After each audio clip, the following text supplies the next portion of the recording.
and inform them that while I fully support constitutionally protected rights of speech and protest, this is not the time or the place. Any would-be disruptors in the audience who interfere with the committee's business will not be tolerated. For this event, members will have 5 minutes with the witnesses. I ask each of my colleagues to keep both your questions and complete answers from the witnesses within that allotted 5 minutes. Any last-minute questions or responses that can't be completed in time will be submitted for the record. We do expect a vote series at 10 o'clock this morning. The vote will be held open, so we don't plan to recess. We'll address that when the time comes. Additionally, in the same manner in which the House Permanent Select Committee on Intelligence has conducted itself in a recent worldwide threat hearings, I expect that we will continue to act in a bipartisan and respectful manner during today's event. I'm confident all members can treat each of our witnesses today with due respect, consistent with past practices. Again, thank you for being here today. The Worldwide Threats hearing provides the American people the opportunity to hear directly from our intelligence community leadership on the threats that face our nation. It's my pleasure to welcome our witnesses to today's hearing. Director of National Intelligence, the Honorable Tulsi Gabbard. Director of Central Intelligence Agency, the Honorable John Ratcliffe. Director of Federal Bureau of Investigation, the Honorable Kash Patel. Acting Director of the National Security Agency, Lieutenant General William J. Hartman. And Director of Defense Intelligence Agency, Lieutenant General James H. Adams III. Thank you all for being here. It's a gross understatement to say that a lot has occurred since we met at this hearing last year. Before I address the issues I had planned, I want to address Iran. Once it was clear that diplomacy would not stop Iran from developing a nuclear weapon or holding the world under threat through ballistic missiles and terrorist networks, President Trump took decisive action to eliminate the threat. Make no mistake, Iran is committed to acquiring nuclear weapons. It's been their policy and it is their intent. Anyone who thinks we weren't on borrowed time is refusing to acknowledge the failure of prior policies. It's a simple fact that consecutive administrations had exhausted all other options to end this threat. Our witnesses here are tasked with providing intelligence to inform decision makers. But there's only one person in America who has the responsibility and the obligation to act when he believes there is a clear and present danger to our safety. The Commander-in-Chief has that duty, and I commend his decisiveness in this most difficult of decisions. I've been in briefings that the administration provided to all members, to this committee, and to the Gang of Eight. The classified case is clear, even if it can't be fully discussed in the open. The President made a difficult but necessary decision. My Democrat colleagues have made it clear that they don't agree. What we shouldn't disagree on is that the United States has effectively been at war with the Iranian regime for the last 47 years. Death to America is not just a slogan on a T-shirt that you buy at Tehran International Airport or at the campus bookstore at Columbia University. It's their ethos and their policy. They are responsible for the deaths of countless Americans. I want to thank the many service members and intelligence officers involved in Operation Epic Fury for their selfless service. For those who have lost loved ones in this fight, please know that you are in our prayers, most sincerely. Your loved ones died in service to the United States of America. We honor them and you for their service. Freedom-loving people everywhere are thankful for their sacrifice. That said, there are a few other topics it's important for me to address. First, after 4 years of Biden's wide-open borders and anemic foreign policy, in just one short year, the Trump administration has secured our borders and reasserted America as a decisive leader that commands respect on the world stage. This administration has secured a stunning number of wins for the United States, including reasserting the importance of the Western Hemisphere and disrupting China's predatory Belt and Road activities in our neighborhood, negotiating a ceasefire in Gaza resulting in the freeing of the hostages held by the bloodthirsty Hamas terrorists, and working with our NATO partners to more than double their defense spending against pressing threats from CCP and Russia. I thank each of the witnesses here today for their parts in the reassertion of American leadership. Second, our role here is to both authorize your authorities and resources and oversee their implementation. One of those authorities is FISA 702, which expires in just over a month. The President is seeking an 18-month clean extension to provide more time to assess the implementation of the 56 reform measures included in the last reauthorization. I'm working with the ranking member, House leadership, and Judiciary Chairman Jordan to support that request. We look forward to an update from the panel today on compliance efforts, ERISA implementation, and mission value.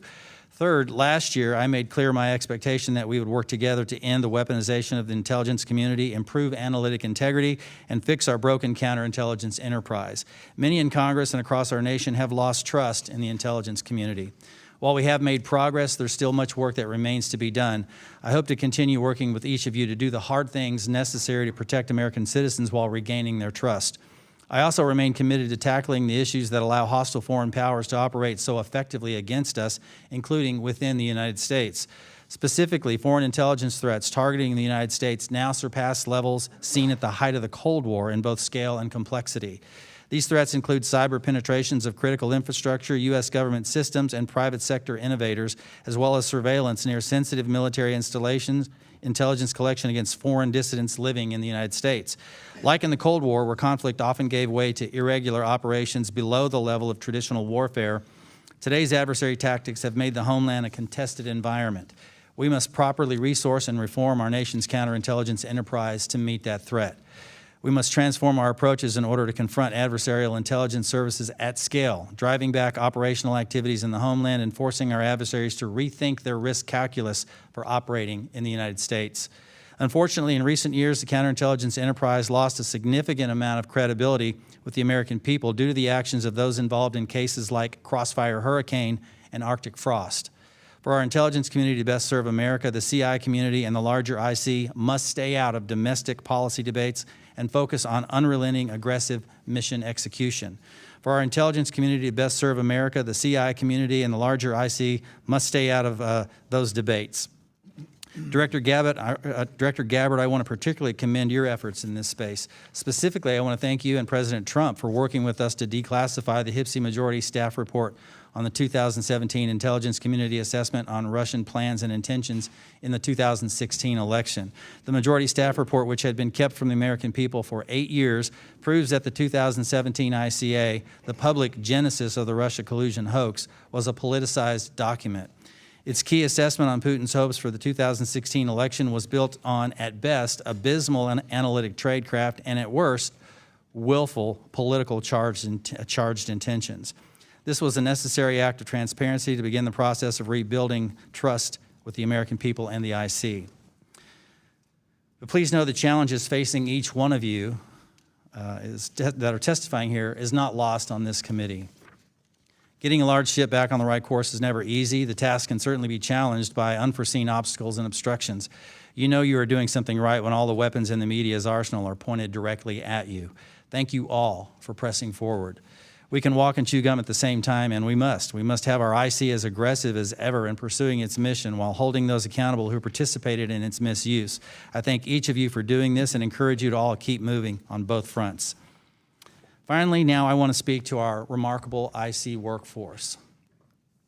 I'm immensely proud of the incredible work that you do, especially over the last year, to support critical military intelligence and law enforcement operations. From Operations Midnight Hammer, Absolute Resolve, Southern Spear, and Epic Fury, to the many other operations you've conducted in the shadows with no fanfare, Americans will never be able to fully appreciate all you do to protect this nation. I think I can speak for the entire committee when I say we extend our deepest gratitude. America truly has the best of the best in our ranks. It's for this primary reason I would like to address the House Intelligence Committee's ongoing investigation into the intelligence community's mishandling of anomalous health incidents, also known as Havana syndrome, and the mistreatment of AHI survivors. I'm aware of the drastic increase in media reporting around this issue, and I'd like to first reiterate the committee's commitment to releasing additional unclassified information. Our team has worked diligently to conduct this investigation with the utmost integrity, and we cannot be driven by outside timelines. I commit to the workforce to release additional reports as appropriate. Put simply, it's my clear opinion that individuals in the intelligence community were involved in a cover-up, manipulating intelligence processes in a breach of Intelligence Community Directive 203 to provide a desired outcome rather than a forthright analysis to inform decision makers. Our investigation, the vast majority of which remains appropriately classified, continues to show that the intelligence community assessment was constructed upon flawed analytic tradecraft. This includes the use of study results from the National Institutes of Health that were manufactured through highly unethical means and in collaboration with individuals working for the CIA. ICAs carry a great deal of weight. While typically classified, the impact is increased exponentially when declassified and released as part of a public messaging effort, as was done with the AHI ICA. As I have repeatedly stated since December of 2024, the AHI ICA and its follow-on updates caused real, serious harm to some of our nation's bravest. Last month, I called for its immediate recall, and I reiterate my position today. According to recent media reporting, Director Gabbard, your office has said your review of the ICA will be, quote, comprehensive and complete. end quote, and that you remain committed to sharing findings from your review with the American people. Thank you for that. And separately, Director Ratcliffe, your team is also quoted in recent media reporting saying that you support the ODNI review and look forward to the report. Thank you so much for that, Director. I thank both of you for your commitment to this review's completion and publishing. This issue is complex and the underlying facts are not as simple as often portrayed in the public. No fully informed analysis will make everyone happy. That said, today I call for this review to be provided to the committee and strongly urge you to release the public whatever portion of this review can be made unclassified. This is vital to rebuilding trust moving forward. I want to thank our witnesses again for being here today. And with that, I want to recognize the distinguished ranking member, Mr. Himes, for his opening statement. Thank you, Mr. Chairman, and a big welcome to all of our witnesses. I hope that whatever else is said today, that you will convey to your workforces our deep admiration and appreciation for their diligence, their commitment, and their sacrifice. Sometimes this moment feels a little bit like that old Billy Joel song, "We Didn't Start the Fire." North Korea, Red China, war in Ukraine, Greenland, Cuba, terrorism, burning drug boats, and of course, the massive fire that we did start, our latest Middle Eastern war. Where to begin? Our national elections are about 7 months away, and plenty of Americans are worried that President Trump may indeed, as he said, take control. Meanwhile, we are not receiving the traditional indications or warnings of foreign intelligence efforts to interfere in those elections. There have been several terrorist attacks in recent weeks, and meanwhile, the FBI, our premier counterterrorism agency, has pivoted hard to immigration enforcement. But I can't begin today with anything other than that fire that we did start, Iran. The Constitution, to which every single one of us swears an oath, reserves decisions of war to the representatives of the people. And that's not ink on parchment. There are good reasons for that. First, let's start with why.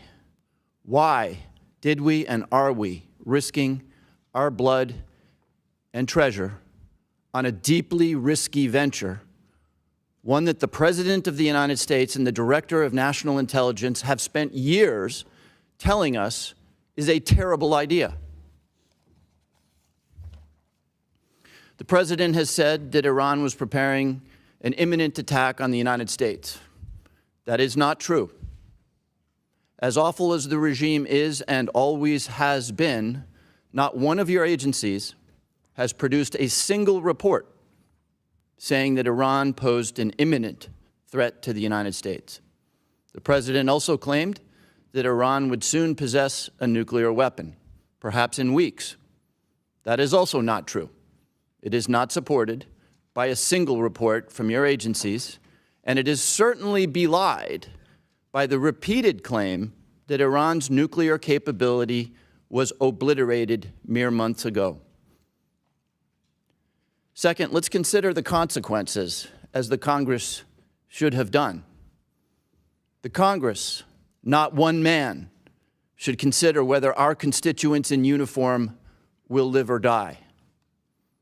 The Congress, not one man, should decide if Americans will spend an additional $30 a week to fill their gas tanks.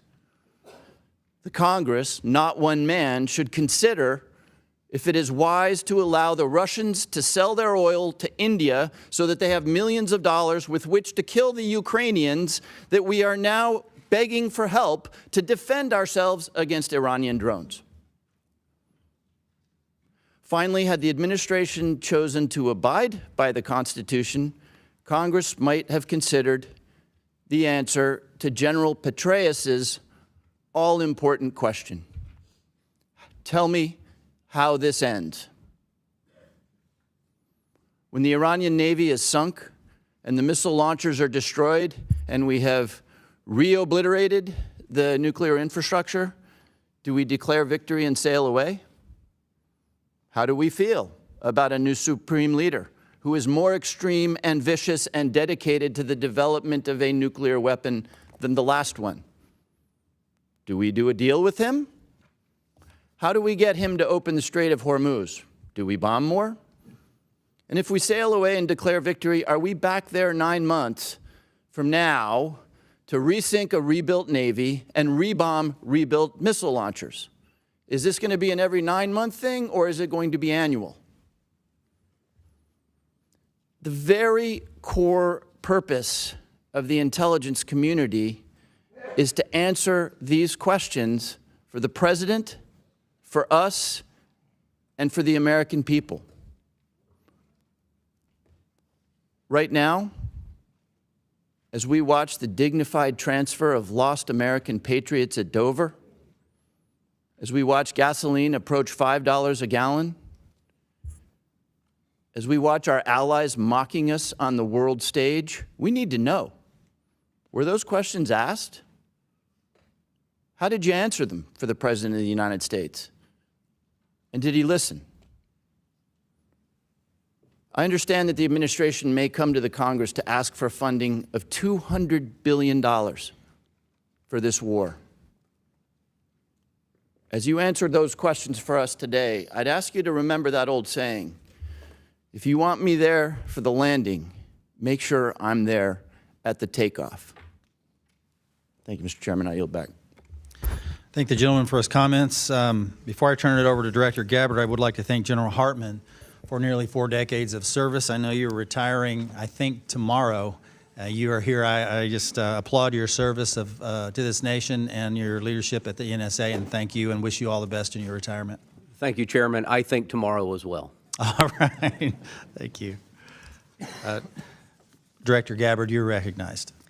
Thank you very much. Good morning, Chairman Crawford, Ranking Member Himes, members. I'm here today to present the 2026 Annual Threat Assessment and joined by my colleagues, the directors of the CIA, the DIA, FBI, and NSA. This briefing is being provided in accordance with ODNI's statutory responsibility. What I'm briefing here today does not represent my personal views or opinions, but rather the assessments of the intelligence community of the threats that facing the United States, our homeland, and our interests. In this assessment, we're following the structure of priorities that were laid out in the President's national security strategy, starting with threats to our homeland, and then shifting to global risks. The defense of our homeland is of the utmost importance to the American people, and efforts by this administration over the last year to bolster homeland defense have yielded significantly positive results. For example, the strict enforcement of U.S. policies at the U.S.-Mexico border and regionally have served as a deterrent and drastically reduced illegal immigration. Based on Customs and Border Patrol data, January 2026's monthly encounters are down 83.8% compared to January of 2025. The drivers of migration are likely to continue. Potential worsening instability in countries like Cuba and Haiti risk triggering migration surges. Smugglers who often operate as transnational criminal organizations view chaos as an opportunity for profit and will likely continue to profit from these illegal immigration flows. These TCOs continue to pose a daily and direct threat to the health and safety of millions of U.S. citizens, primarily by producing and trafficking in illegal drugs. Under President Trump's leadership, fentanyl overdose deaths have seen a 30% decrease from September of 2024 to September of 2025. His aggressive efforts to more directly and actively target these transnational criminal organizations and reduce the inflow of fentanyl precursors has already had a significant impact, which is likely to continue. Mexico-based transnational criminal organizations like the Sinaloa Cartel and Jalisco New Generation Cartel dominate the production and smuggling of fentanyl, heroin, methamphetamine, and cocaine into the United States. Colombia-based TCOs and illegal armed groups like the Revolutionary Armed Forces of Colombia and the National Liberation Army are responsible for producing and trafficking large volumes of cocaine into the U.S. and European markets, with some indicators that they are now attempting to expand to the Asia-Pacific region. Colombia remains the world's largest producer of cocaine, and Colombian criminal groups have expanded their trafficking relationships with neighboring Ecuadorian and Brazilian gangs.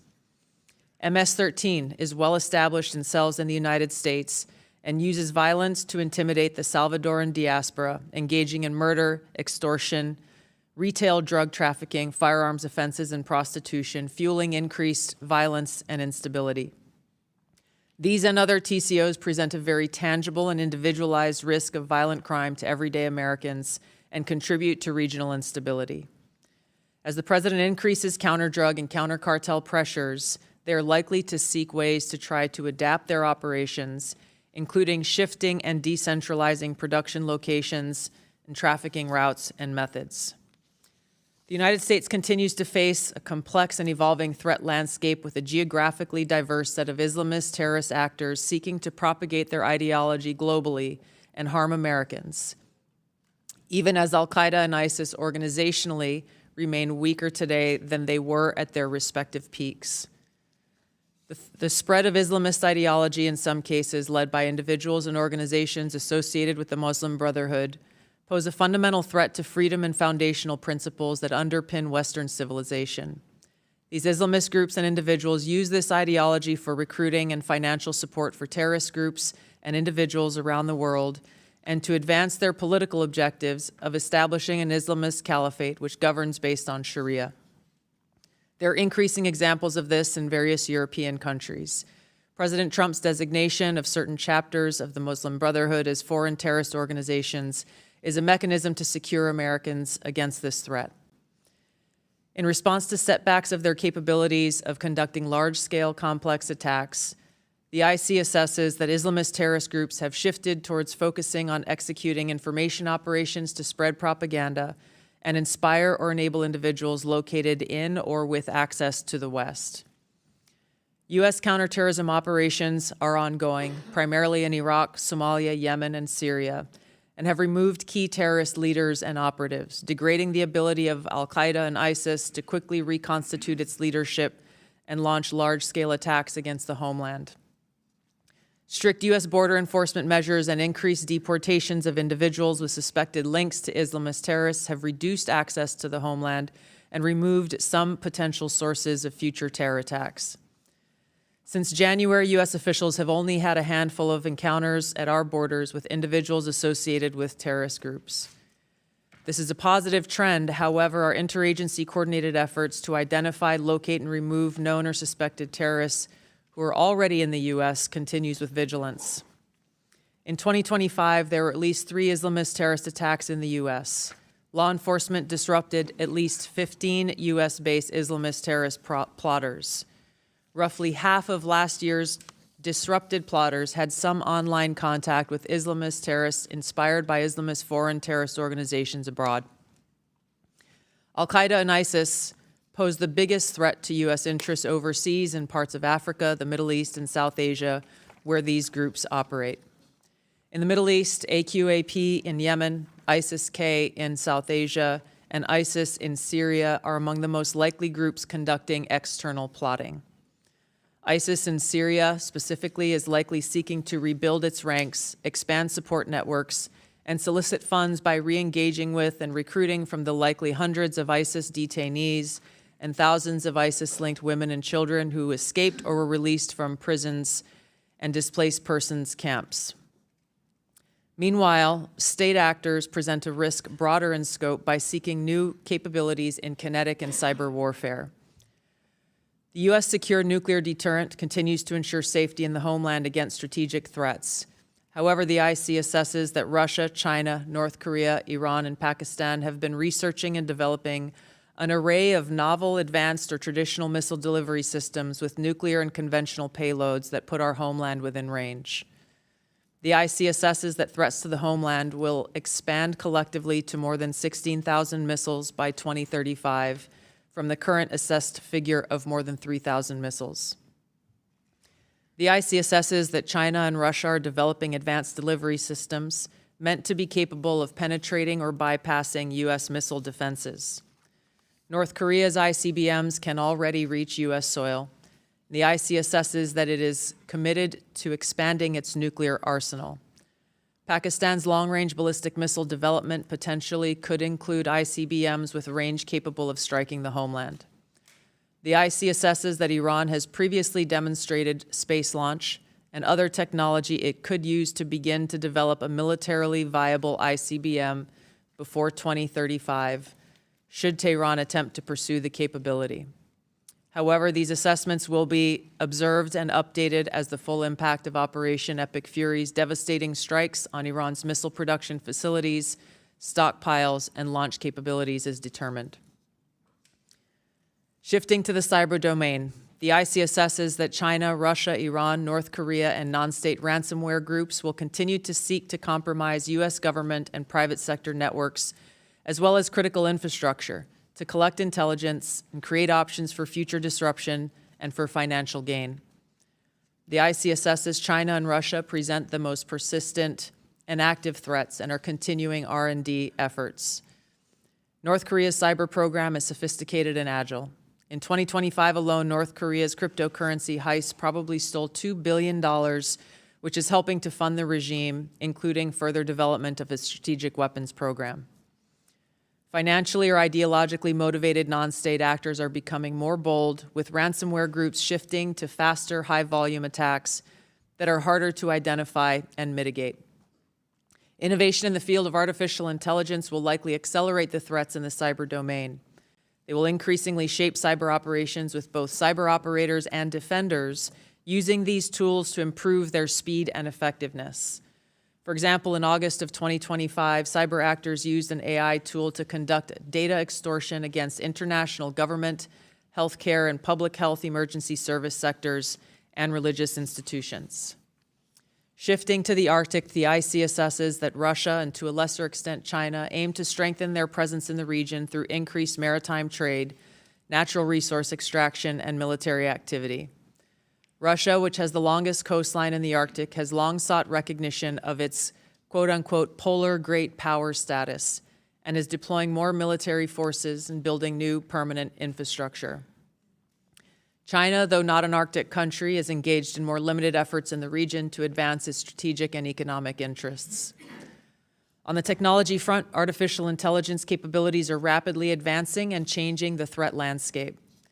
As this is a defining technology that enables computers and machines to simulate human learning, comprehension, problem-solving, creativity, and autonomy, it'll be critical to ensure that humans remain in control of how AI is used and of the machines that may threaten to autonomously violate the interests of the American people across all domains. The IC assesses that China is the most capable competitor in this field and aims to displace the U.S. as the global AI leader by 2030. AI adoption at scale across the spectrum of usage poses serious risks. AI has the potential to aid in weapons and systems design and has been used in recent conflicts to influence targeting and streamline decision-making, underscoring the risk and likely threats that could manifest on the battlefield. Early developers in quantum computers will give countries an extraordinary technological advantage over others to quickly process national security information and break current encryption methodology used to protect sensitive finance, healthcare, and government information. The global security landscape is volatile and complex, with armed conflict growing more common and posing potential threats against U.S. interests. The space domain is becoming increasingly contested, with China and Russia developing counter-space capabilities to challenge U.S. space efforts. The threat of nuclear proliferation and advancing chemical and biological warfare capabilities continues to grow. Turn now to the Western Hemisphere, where flagging economies, high crime rates, pervasive organized crime, migration flows, corruption, and narcotics trafficking present a broad spectrum of risks to U.S. interests, and where strategic competitors seek to gain greater influence in the region. The IC assesses that Latin America and the Caribbean almost certainly will see hotspots of volatility in the coming year, with the potential to undermine or distract from some countries from improving economies and living conditions and tackling illicit drug flows and cartels. The U.S.-Mexico-Canada Agreement review in 2026 will likely increase uncertainty in many Latin American countries, especially those that rely on Mexico as an export destination for intermediate goods for manufacture and onward export to the U.S. China, Russia, and Iran are seeking to sustain economic, political, and military engagement with Latin America. The IC assesses that China's demand for raw materials is likely to drive continued economic outreach, while Russia likely wants to expand its current security and diplomatic ties with Cuba and Nicaragua. The IC assesses that China aims to elevate its own political, economic, military, and technological power to increase its own regional positioning, global influence, and to fend off threats to their interests. While there are challenging areas where interests diverge, President Trump's diplomatic engagements with President Xi have enabled progress on areas where mutual interests align. The IC assesses that China continues to rapidly modernize its military forces across all domains in pursuit of its goal to achieve world-class status by mid-century. This includes building a force with the aim of being capable of deterring U.S. and allied forces in the region and to achieve their stated objective of having the capability to seize Taiwan by force if necessary. However, the IC assesses that China likely prefers to set the conditions for an eventual peaceful reunification with Taiwan short of conflict. An increasingly confident North Korean regime remains a source of concern regionally and globally. Its weapons of mass destruction, conventional military capabilities, illicit cyber activities, and demonstrated willingness to use asymmetric capabilities poses a threat to the U.S. and its allies, particularly South Korea and Japan. North Korea's partnership with Russia is growing, and in 2025, Kim took steps to improve ties with China, still North Korea's most important trading partner and economic benefactor. The IC assesses that North Korea's support for Russia in the war against Ukraine has increased North Korean capabilities as their forces have gained combat experience in 21st century warfare, along with equipment. Pyongyang continues to develop and expand its strategic weapons programs, including missiles that can evade U.S. and regional missile defenses. Russia retains the capability to selectively challenge U.S. interests globally by military and non-military means. The IC assesses that the most dangerous threat posed by Russia to the U.S. is an escalatory spiral in an ongoing conflict such as Ukraine, or a new conflict that led to direct hostilities, including the deployment of nuclear weapons.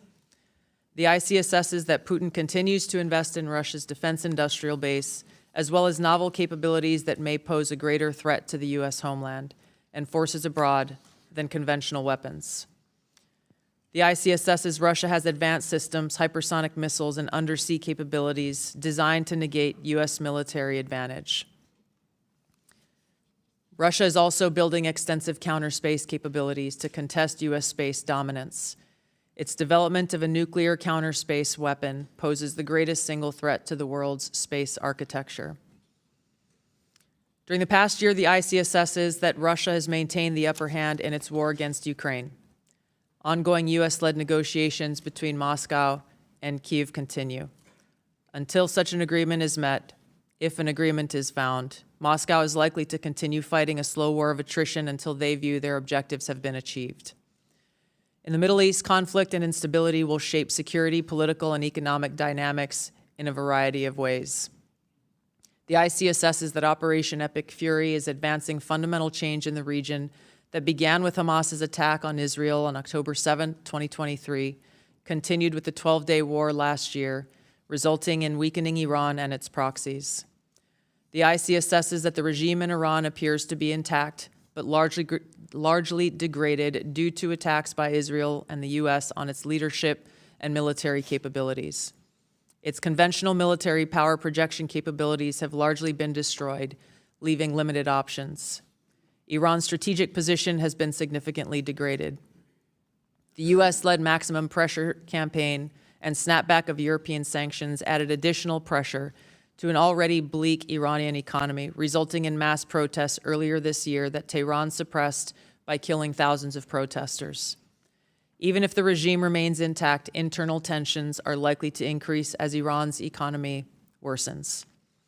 Even so, Iran and its proxies continue to attack U.S. and allied interests in the Middle East. If a hostile regime survives, it will likely seek to begin a years-long effort to rebuild its military, missiles, and UAV forces. Prior to Operation Epic Fury, the IC assesses Iran was trying to recover from the severe damage to its nuclear infrastructure sustained during the 12-day war. Iran maintained the intention to rebuild its infrastructure and nuclear enrichment capability and continued to refuse to comply with its nuclear obligations with the IAEA, refusing them access to key facilities. The IC assesses that China, Russia, and North Korea see the United States as a strategic competitor and potential adversary. Iran has long viewed the U.S. as an adversary and is engaged in active conflict with the U.S. as of this writing. These 4 countries are likely to continue their selective cooperation with each other, which could bolster their individual capabilities and threats to U.S. interests more broadly. However, currently these relationships are primarily bilateral on selective issues and depend on broader circumstances, divergent sovereign interests, and in some cases concerns over directly confronting the U.S. These factors are likely to constrain their relationships. Finally, conflicts on the continent of Africa are likely to persist through 2026 due to poor governance, economic demands, and external support. Tensions continue between Ethiopia and Eritrea, which could rapidly accelerate to conflict. Contentious national and federal elections in Somalia could distract the federal government away from counterterrorism actions against al-Shabaab, which continues to conduct terror attacks while providing funding and propaganda support to other elements of al-Qaeda in Yemen. The civil war in Sudan continues even as external negotiations occur, and ISIS in West Africa and the Sahel have increased the intensity of their attacks against local security forces, expanding their areas of operation and moving closer to cities with a U.S. presence. African governments will use their wealth and critical minerals to seek partnerships that deliver them meaningful benefit. Concurrent conflicts and crises across the continent will continue to put U.S. citizens at risk and cause further instability. In closing, as leaders of the intelligence community, we remain committed to providing the President and policymakers with timely, unbiased, relevant intelligence to ensure the safety, security, and freedom of the American people. Thank you. Thank you for your comments, Director Gabbard. We appreciate that. We'll now move to member questions, 5-minute increments. With that, I recognize myself for 5 minutes. Director Patel, our state and local officials are on the front lines of increasingly dangerous, unrestricted warfare activities being undertaken by Chinese nationals, such as marijuana grow operations protected by armed militants, secret police stations engaged in transnational repression, Chinese-operated sim farm sites, crypto mining facilities, and land purchases near strategic locations. The CCP is exploiting legal gray areas and the lack of awareness at the state and local level to establish strategic footholds. 2 states, in fact, New Hampshire and Florida, are now advancing legislation to establish offices of counterintelligence, which would bolster states' ability to confront foreign adversaries without relying on the federal government. Do you support that? What can be done to better support the states and local officials? Absolutely. Thank you, Mr. Chairman. So we have infused funding into our entire program taking on the CCP. And while we are well versed in the fact that we have our capabilities with folks like CFIUS when it comes to the purchases of land around military bases, that only extends 1 mile under the current law. So the FBI had to get creative. So what we did was directly engage with our state and local partners. And I'll give you 2 examples. A 400-acre farm in the state of Texas was owned by a CCP official, but because he was outside the reach of the CFIUS law, the FBI executed a unlawful possession of firearms, a criminal complaint, and received it. We seized the land in its entirety, and that CCP national is back in mainland China, and we are working to get him back here. In another example, off the coast of Louisiana, we worked with Governor Landry's team on drilling sites off the coast of Louisiana because, again, they were outside the whole of CFIUS in the 1-mile radius. And with the intelligence we were able to provide our state and local authorities, they shut down that CCP drilling center, which we believed was actually used to provide and steal data and intelligence from American lives. So that's just a little bit of an example. On the marijuana grow houses, we have 6 active ongoing investigations in 6 multiple jurisdictions for specifically taking down CCP-affiliated grow houses from Maine to Georgia and across the country. So it sounds like from your characterization of CFIUS, it's inadequate at this point. Maybe we could do something legislatively here in this body to provide some broader authority to address that challenge. I would love that. Okay, great, excellent, thank you. Director Ratcliffe, in January 2021, in your role at DNI as the director, you sent this committee a letter outlining your concerns about an intelligence community assessment in which, among other things, analysts tailored their analysis towards a preferred policy outcome. CIA management pressured analysts to withdraw their support from an alternative viewpoint, and the full body of intelligence reporting wasn't considered. Now, in your role as CIA director, you have retracted several reports for political bias and not meeting IC analytic standards, that's good progress. Retracting faulty reporting is a critical step, but I remain concerned about that it maybe doesn't get to the root of the problem. How many analysts were involved in the products you recently retracted? I don't know the specific number, Chairman. What remediation actions have taken place as a result? Well, I've made the focus of, as you pointed out, both as DNI and now as CIA director, focused on the importance of analytic objectivity. As you pointed out, when I was the DNI, when I saw conduct from Russia and China, the exact same conduct result in different assessments, that's not a good reflection on the analytic judgments.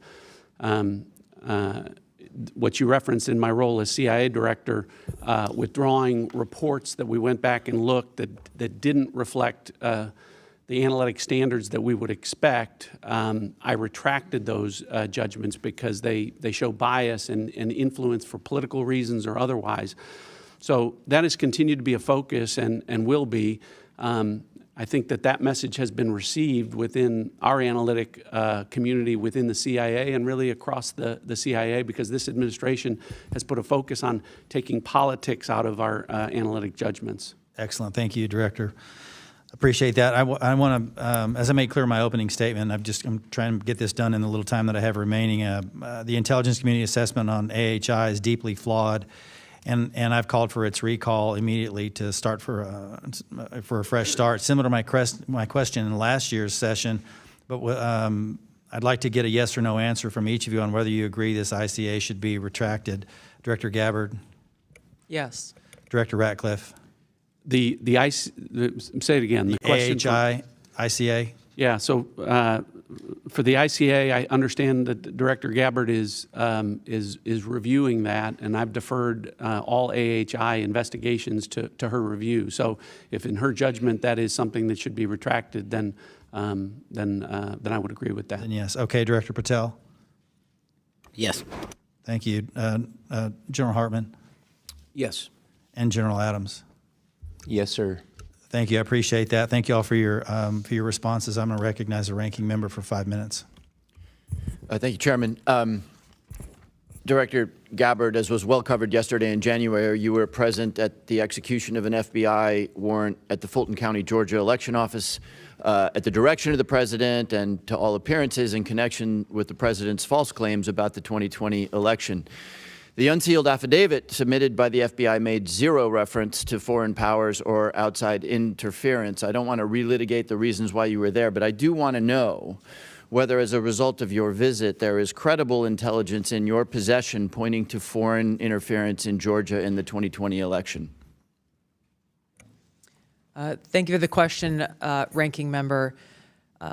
As you know, over each of the previous elections, there is an ongoing effort by different foreign entities. Ma'am, it's a very specific question. Is there intelligence in your possession relative to foreign interference in the 2020 elections? Very simple, straightforward question. We are continuing to look at previous attempts to interfere in our elections and any ongoing threats that may exist for the upcoming elections. Okay, but can I assume that the answer to my question is no, that you have no specific intelligence related to foreign meddling in the Georgia election? We are continuing to look into this matter. Okay. Director, the ODNI has confirmed on the record that your office took custody of voting machines from Puerto Rico last May. I'm not aware of any previous DNI taking similar actions. Did your office promptly notify the committee about taking custody of Puerto Rico's voting machines? I don't believe we did. However, this was done at the request of the Puerto Rico AUSA attorney. Ma'am, it's a yes or no question. The answer, as you have acknowledged, is no. You did not inform the committee about the taking of a territory's voting machines. Is there a specific foreign threat? And I've read the reporting that you were looking for possible foreign threats, but is there a specific foreign threat that drove you to take this action? There were questions about whether or not there were vulnerabilities that a threat could have taken advantage of, and that was the purpose for their requesting us to look into those vulnerabilities. Where are those voting machines now? I believe they are held in a secure facility at ODNI. Have you or other ODNI officials taken any other state or territory's voting equipment into custody? Not to my knowledge. I want to turn in the subject of elections to a paradoxical thing. You will all be aware that the U.S. government is apparently going to grind to a halt the president is going to sign no more bills. The Senate will spend 2 weeks apparently debating the SAVE Act. The SAVE Act, of course, would make illegal foreigners voting in U.S. elections, which is already illegal. So we are to do no more business because of apparently the existential threat to our democracy associated with foreigners voting in our elections. I am therefore puzzled by the fact that neither the unclassified nor the classified threat assessment makes any reference to risk or danger associated with foreigners voting in our elections. Director Patel, how many non-citizens have been convicted of voting in U.S. elections in the last 10 years? The conviction stats are with the Department of Justice. I defer to them on that. You are the director of the FBI. Give me a guess. How many convictions in the last 1 year, 5 year, or 10 years? Ballpark. I don't have that with me, sir. Again, it's with the department. You don't have that with, okay. Director Patel, how many active investigations does the FBI have into foreign individuals voting in U.S. elections? We have a number of investigations, generally speaking, ongoing about individuals across the country. Yeah, I'm asking for that number. I don't have that number with me, but I have a number of them. You have a number of investigations. Okay, is that number 10,000? Is it closer to 10,000 or closer to 10? It's probably somewhere in between. Okay, will you please provide the committee with that number? Yes, sir. Okay. Director Patel, would it, since you don't have the numbers, would it surprise you to know that the Heritage Foundation, which is not exactly the Columbia University Faculty Lounge, found only 77 instances of non-citizen voting in the 24 years between 1999 and 2023, each of which faced investigation by the appropriate authorities. So Heritage has a number of 77 examples in 24 years. Does that number surprise you? No, because it's low. I don't understand your answer. You asked me if I was Are you surprised by that disputing? number. Are you I'm not. disputing that the number is in the range of 77 examples of non-U.S. citizens voting in U.S. elections in a 24-year period? I just said that number's low. You think that number is low? Okay. So why, if this is a meaningful issue, do we have no, and I guess I direct this to Director Gabbard, why is there no mention of this thing that will grind the American government to a halt for a 2-week period in the worldwide threats analysis? This annual threat assessment was shaped around the national security strategy's prioritization of threats to our nation and our nation's interests. There are multiple platforms and venues where there have been and there will be reporting on threats to our foreign threats to our elections. Yield back. Gentleman yields. Vice Chairman Kelly. I'd first just like to say, Director Gabbard, you being in Georgia was a part of your duties as DNI to make sure that our elections remain safe, secure, and free from every type of influence. That was why you were there. Is that correct? Yes. Okay. I would argue, I want to talk about some of the points about the strikes on Iran, the current attacks, Epic Fury. And I would state that not only are there imminent threats from Iran, but there are actual threats. And I've been on the receiving end of those threats. I was in Iraq in 2005, where Iranian-based and manned and equipped units attacked American soldiers, including me, multiple times. I will also tell you I went back in 9 and 10 where EFPs developed by the Iranians struck my soldiers and our equipment. I would tell you the Houthis have continued to strike Saudi Arabia. I will tell you Hamas and Hezbollah has continued to strike throughout the Middle East. And although we're not in an armed services hearing, we had that yesterday. But I will tell you, because we took out their ballistic missiles and their ability to defend from the air, that Europe is no longer under threat from Iran, who showed they will strike everyone that they can by striking all of their Arab neighbors in Azerbaijan and Turkey and everywhere else.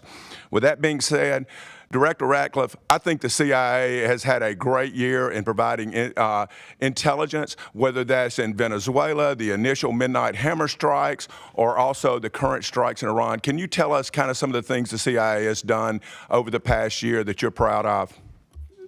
Congressman, good to see you again. Thank you for the question. Good to see all of you and be back in the House.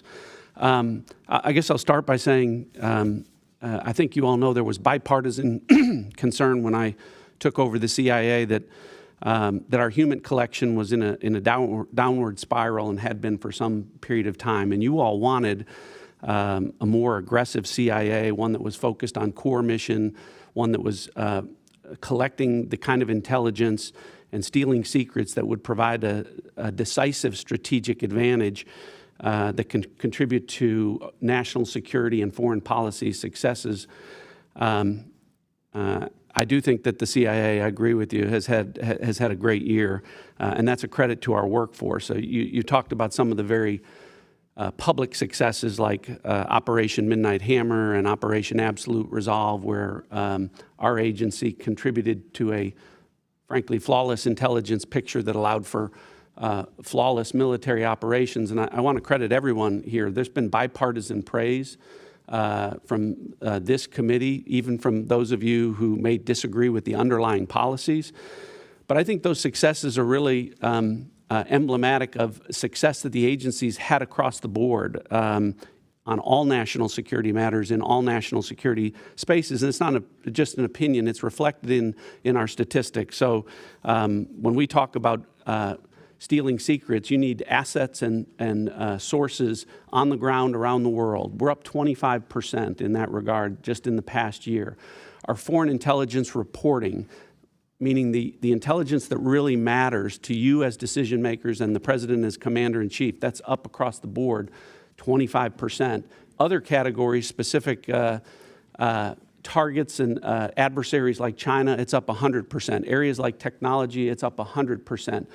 Issues like counter-narcotics, our operations are up by 70%. With regard to counterterrorism, those are classified numbers that we'll get into in the classified portion, but those are triple digits. We've accomplished more on the counterterrorism front in the past year than in the prior 4 years combined. Again, really a credit to the CIA workforce. Morale at the agency is high because people are doing the work that they signed up to do, and this administration is calling on them to do more. I would say they are If I can steal tired but back happy. the final 45 seconds, I have one question for Director Patel. Director Patel, the current shutdown that is caused by us not funding TSA, Border Control, DHS, and all those things, how hard has that made the job of counterintelligence, FBI, to protect us here in the homeland from threats that came through our borders or internally and already existing in the United States, Director Patel? Thank you for the question. When it comes specifically to the combination efforts between the Department of Homeland Security and the FBI, we have 59 Homeland Security task forces that we have stood up in every single state, and then some, that are co-led by the FBI and HSI. And obviously having a stopgap in funding is hurting those abilities to go out there and fight crime and pick up violent offenders across the country. Even though the DHS workforce shows up every day, I think they've gone 1 month without a paycheck now. We also have things like our Southern Border Intelligence Center in Tucson, Arizona, that is our hub for intelligence collection operations on foreign terrorist organizations, specifically the narco traffickers down in Mexico. Thank you. My time's expired. Mr. Carson's recognized. Thank you, Chairman. The Trump administration has justified this war with Iran as necessary to stop an imminent threat, but the administration has not provided this committee with any intelligence indicating Iran was preparing a nuclear weapon, planning a preemptive attack on the United States, or possess any immediate capability to strike the U.S. homeland. That raises very serious questions about what the analysis of the IC provided before the decision to go to war was made. Directors Gabbard and Ratcliffe, is there any evidence that Iran intended to conduct a preemptive attack on the United States? And I ask this because 13 service members have been killed in Trump's war, including Captain Seth Koval, a husband and a dad from my state of Indiana, and my constituents want answers. So is there any evidence that Iran intended to conduct a preemptive attack on the U.S. prior to beginning this war, yes or no? Congressman, the answer to this question needs to be reserved for a closed hearing. I will say, however, the intelligence community does provide the assessments of the threats that exist to the president so that he can make that determination within the body of information and intelligence and activities within the region that ultimately he is responsible for. What is an imminent threat, and if there is an imminent threat, what actions need to be taken? Congressman, as the DNI said, there's a body of intelligence that we'll be able to cover in the classified portion of this hearing that does reflect that in the likely event of a conflict between Iran and Israel, that the U.S. would be immediately attacked, regardless of whether the United States stayed out of that conflict. Shifting gears to Ranking Member Himes' point, let me read to you from the 2025 Annual Threat Assessment under your watch last year. Quote, Moscow's malign influence activities will continue for the foreseeable future and will almost certainly increase in sophistication and volume. Moscow probably believes information operations efforts to influence U.S. elections are advantageous, regardless of whether they affect election outcomes. By contrast, this year's threat assessment makes no mention of foreign threats to elections. Meanwhile, the IC has been publicly warning about foreign powers interfering in our elections for nearly a decade. So the omission is very striking. And to that point, sitting here today, I'm not aware of any intelligence products in the past year dedicated to foreign plans and intentions toward current and future U.S. elections. Director Gabbard, yes or no, ma'am, have you directed or been directed to stop or limit dissemination of intelligence reports or finish intelligence reporting concerning foreign plans and intentions about upcoming U.S. elections or foreign threats to the midterms? No. Director Patel, same question for the FBI, sir. Yes or no, sir? No, sir. Director Ratcliffe, same question for the CIA, sir. Yes or no? No. General Hartman, same question for NSA. Yes or no, sir? No, sir. General Adams, same question for the DIA. Yes or no, sir? No, sir. I yield back, Chairman. Gentleman yields. Ms. Stefanik. Thank you, Mr. Chairman. Director Gabbard, when you began your testimony, you stated that your remarks do not represent your personal beliefs. That's the first time I've heard that at a committee hearing. Why did you say that? Or is there anything in the threat assessment that you personally disagree with? Thank you for the question, Congresswoman. The reason I've said that is twofold. Number one is when I assumed this role as Director of National Intelligence through the confirmation process and beyond, many members of Congress rightly said your personal views and your politics in this role get checked at the door. And as Director of National Intelligence, my responsibility is to report the intelligence community's assessments objectively and to make sure that they are not politicized in any way, shape, or form. Unfortunately, there are those who, for one reason or another, have tried to mischaracterize the intelligence community's assessments and saying, well, this is just a political view, or trying to misdirect from what the intelligence community is reporting. So I took the opportunity to state that from the outset, that this is the intelligence community's assessments. Thank you. I also wanted to ask this because this week there was a high-profile resignation of Director of National Counterterrorism Center. Now, I want to be clear from the outset. I've communicated directly with President Trump my support for Operation Epic Fury, and I was very not only disappointed, but how inappropriate this letter was. And I want to read a statement that and get your personal assessment, whether you agree or disagree with that. And that's this. Early in this administration, high-ranking Israeli officials and influential members of the American media deployed a misinformation campaign that wholly undermined your America First platform and pro-war sentiments to encourage a war with Iran. This echo chamber was used to deceive you into believing that Iran posed no imminent threat to the United States and that you should strike now. There was a clear path to a swift victory. This was a lie, and is the same tactic the Israelis used to draw us into a disastrous Iraq war. Now, I cannot say how much I disagree with that statement. Do you agree or disagree with what this letter was put out by former Director Kent? He said a lot of things in that letter. Ultimately, we have provided the president with the intelligence assessments, and the president is elected by the American people and makes his own decisions based on the information that's available to him. But do you agree with, does that statement he made, blaming Israel, concern you? Yes. My next question is, I want to touch on the rise of terrorist attacks on the homeland. In the month of March alone, there were multiple high-profile Islamic terrorist attacks. You had Temple Israel Synagogue in Michigan. You had in Texas, you had an ISIS-inspired attack where they threw an IED in New York City. What is your assessment as to the rise of Islamic terrorism on the homeland? As you've pointed to, Congresswoman, this continues to be an extreme concern, not only because of the rise of these attacks, but the mechanisms which they're carried out and the challenges that the intelligence community has in being able to try to detect some of these threats and attacks in advance. I'd like to defer to the FBI director on some of this because they have been very successful in many cases over the last year in detecting them and preventing these attacks.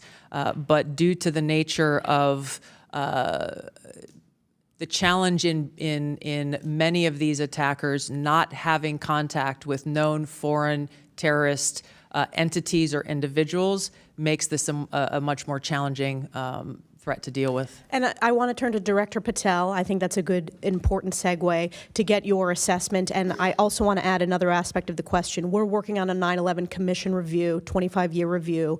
What other tools do you need to make sure that we are able to have the most robust, effective CT efforts? Yeah, thank you, Congresswoman. Just real quick, so last year we had 2,300 arrests related to foreign terrorist organizations. We had 700 counterterrorism arrests, and the FBI had 640 counterterrorism disruptions where we stopped attacks on the homeland. Specifically in December, we stopped 4 in an 18-day span. What I need is specifically highlighted in the Norfolk attack. In Norfolk, an individual who was convicted of terrorism and sentenced based upon that conviction should have still been in prison. The Department of Justice in the first Trump administration sought a sentence of 240 months. The judge in that case downward departed and gave a variance to nearly half that sentence. If that had not occurred, that individual would still be in prison and a member of our uniformed military service would still be alive. I want to work with the legislature to figure out how to increase the sentencing for convicted terrorists and also work on the denaturalization process for someone who should not be in this country who wants to attack and kill American citizens and American service members. Thank you. Yield back. Gentlewoman yields. Mr. Castro. Thank you. Thank you, Chairman, and thank you all for your testimony today. I want to start with a question about Iran and discuss first how the war began.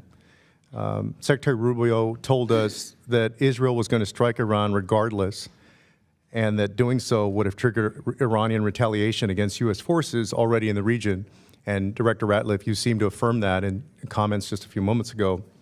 So rather than tell Israel to stand down, the president joined the war. The Congress and the American people still don't know what the president's actual goals are. And yet, we have lost 13 U.S. service members. But here's what we do know. The president has said that he wants a deal. He said Iran wants to make a deal and that he's not ready because, quote, the terms aren't good enough yet. Yet, they just killed Ali Larijani, the de facto leader of Iran, who, while not a friend of the United States, would have been the person to negotiate any agreement with. The president explicitly said that the United States did not strike Iran's energy infrastructure because, in his words, having to rebuild it, quote, would take years. Yet this morning, Israel struck the South Pars gas field, the world's largest natural gas reserve, triggering Iranian attacks on Qatari gas facilities. Oil prices are up 15% in the last 24 hours. In San Antonio, my hometown, where I represent, the cost of gas has gone up nearly 40% in 3 weeks. Last night, the president said that the United States knew nothing about the attack and called on Israel to stop similar attacks on energy. Israel denies this and says that the attack was cleared by the United States. So my question is, what does the intelligence community assess Israel's goals in this war to be? And are those goals aligned with the goals of the United States?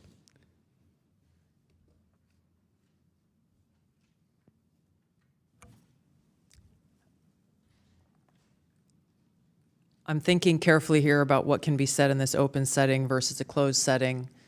Are the goals aligned? The objectives that have been laid out by the president are different from the objectives that have been laid out by the Israeli government. And how do they differ?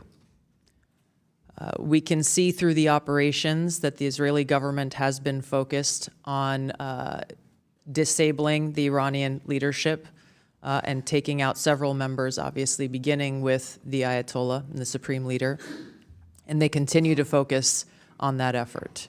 And how does that differ from our goals? The president has stated that his objectives are to destroy Iran's ballistic missile launching capability, their ballistic missile production capability, and their Navy, the IRGC Navy, and mine-laying capability. So the death and destruction continues. The economic cost to the United States, to Israel, to the Gulf states, and to the world continues to increase. So I want to ask you, to the best of your knowledge, do you know whether Israel is supportive of the president's call to make a deal with Iran? I don't know the answer to that. I don't know Israel's position on that. And to what do you attribute Israel's decision to strike Iranian energy infrastructure, despite President Trump's call to keep those facilities off limits? I don't have an answer for that.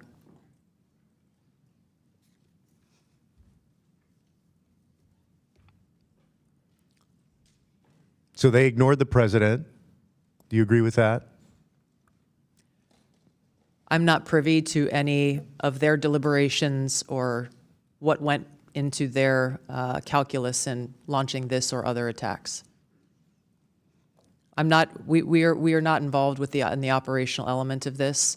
We're providing continuously on a daily basis the intelligence assessments of the events that are occurring and I guess I know the FBI can't because they're domestic, but can anybody else at the table provide any insight into that? I guess I'm not sure what the question you're asking, Congressman Castro. I guess a couple of things. The goals that the president set out are clearly defined. The DNI related those. What was not included is a goal of the U.S. Well, Director, let me start with this. Let me start with this question. You asked what my question is. Let me reclaim my time, Director. Come on. Do you know why Israel decided to strike that infrastructure despite the fact that the president said it should be off limits? I wouldn't speak for Israel. What do you guys know? We're at war. What do you guys know? We'll have to take that for the record. Yes, let's take it for the record. Thank you, Mr. Chairman. I want to welcome the panelists here today. Today is March 19th. On April 19th, FISA goes dark. 702 goes dark. And it's been talked about many times, but up to 60% of the president's daily briefing is derived from FISA 702. And we look at the successes that we've had in protecting the homeland and also the conflicts the U.S. has been involved with, the flawless operation in Venezuela, Operation Fury in Iran, troop protection, the successes we've had on the battlefield in Ukraine, the recovery and release of the Hamas hostages in the tunnels in Israel, all derived from FISA 702.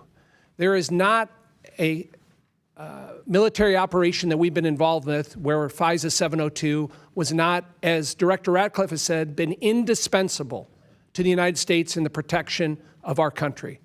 Director Patel has also said FISA 702 is indispensable. We're 30 days away from it going dark. Director Ratcliffe, can you clarify the president's position on an 18-month clean reauthorization and how that's going to proceed moving forward? Congressman, thank you, and thank you for highlighting this issue. So the president is in favor of an 18-month clean reauthorization of FISA 702, and I would add to that, I'm heartened by the fact to hear that the chairman of this committee and the ranking member are in agreement with that. And I know there's bipartisan support for that, and there should be. And I know this is an important vote for you to take, but I would ask that you all consider when you do that, when you look at the fact that former DNIs and former CIA directors and former FBI directors and DIA directors and NSA directors across Republican and Democrat administrations are in support of FISA 702 in its current form. These are the people that are making the decisions to keep Americans safe. And so I wish the reauthorization was longer than 18 months, Congressman. I think that this is something that I wish you all would consider for longer than that, so that regardless of who the president is in the future, he or she would have the benefit of, as you said, a tool that's indispensable across administrations, provides more than half of the important actionable intelligence that the president and the commander-in-chief relies upon. Thank you for that. Director Gabbard, you're supportive of the 18-month extension the president's seeking without a warrant requirement? That is the president's position, and that is the position of the intelligence community. And you will be supporting that, correct? I will support the president's decision to execute this. Correct. Thank you. Director Gabbard, we implemented 2 years ago a number of reforms, actually 56 of them, that were part of the Reforming Intelligence and Securing America Act, RISA. And that was done in a bipartisan way. That was a reflection of what we thought were problems with FISA 702, going back during the first Trump administration and even before that. These reforms that have been put in place and that you have helped implement, I was wondering if you could talk specifically about those reforms on the cutting down of FBI agents having access to querying of FISA information, the fact that there are criminal penalties now for FBI agents that are engaged in inappropriate activity as it relates to FISA. Please tell us some of those reforms and how those have been implemented. Director Patel. Sorry, I thought you were asking DNI. Absolutely. So we've gone above and beyond what RISA requires since I became director 13 months ago. We not only require supervisory special agents to approve the query request of U.S. persons, we also require the General Counsel's Office and lawyers to come in and agree with that request before we can proceed.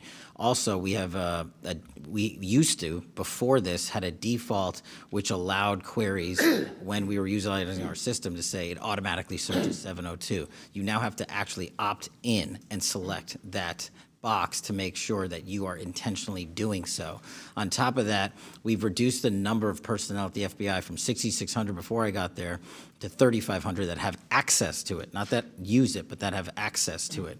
And we've also gone above and beyond what RISA requires in terms of if you misuse it unintentionally or recklessly. If you use it misuse it unintentionally, like you typed a name wrong in terms of spelling or whatnot, your access is suspended and be retrained. If you recklessly use it, you're immediately terminated your access forever.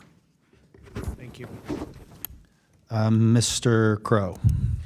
Thank you, Chairman. Director Gabbard, it is your job and the job of your agency and department to assess the views of Iranian leadership, their policy beliefs, and policy positions, correct? Yes. That includes now deceased Ali Khamenei of Iran, correct? Yes. And the now leader, his son Mujtaba Khamenei, correct? Yes. The son is considered more of a hardliner than his father. Isn't that correct? Yes. So hardline that even some of Iran's leaders thought he was too aggressive. Isn't that correct? That is the intelligence community assessment, yes. Mujtaba, the son, is particularly close to the brutal Islamic Revolutionary Guard Corps and their most hardline commanders, correct? That is the intelligence community assessment. He was involved in ordering violent crackdowns on Iranian protesters, including their murder, correct? Yes. And we don't know if the son will continue his father's religious ban on developing nuclear weapons. Is that correct? It is unknown at this time. You testified before this committee last year that the elder, now deceased Khamenei, had in 2003 banned the nuclear weapons program, or suspended it, correct? There was a fatwa in place that stated that. And that fatwa remained in place last year when you testified before this committee, correct? Yes. And that fatwa remained in place recently, correct? As far as I know, it has not been lifted. Yeah, you're aware of no information that would lift that fatwa? I'm not aware of any intelligence reporting that states that. To be clear on the Mojtaba, the son who has been named to replace him, it is unclear of his status or his involvement. He was injured very severely through one of the Israeli strikes. And so the decision-making is unclear about what's happening in the Iranian So leadership. it's unclear. So we're less certain of the positions of Iranian leadership and their intentions than we were 60 days ago, correct? That's an accurate assessment. One of your jobs is to create products assessing Iran and the threats it poses to the United States, correct?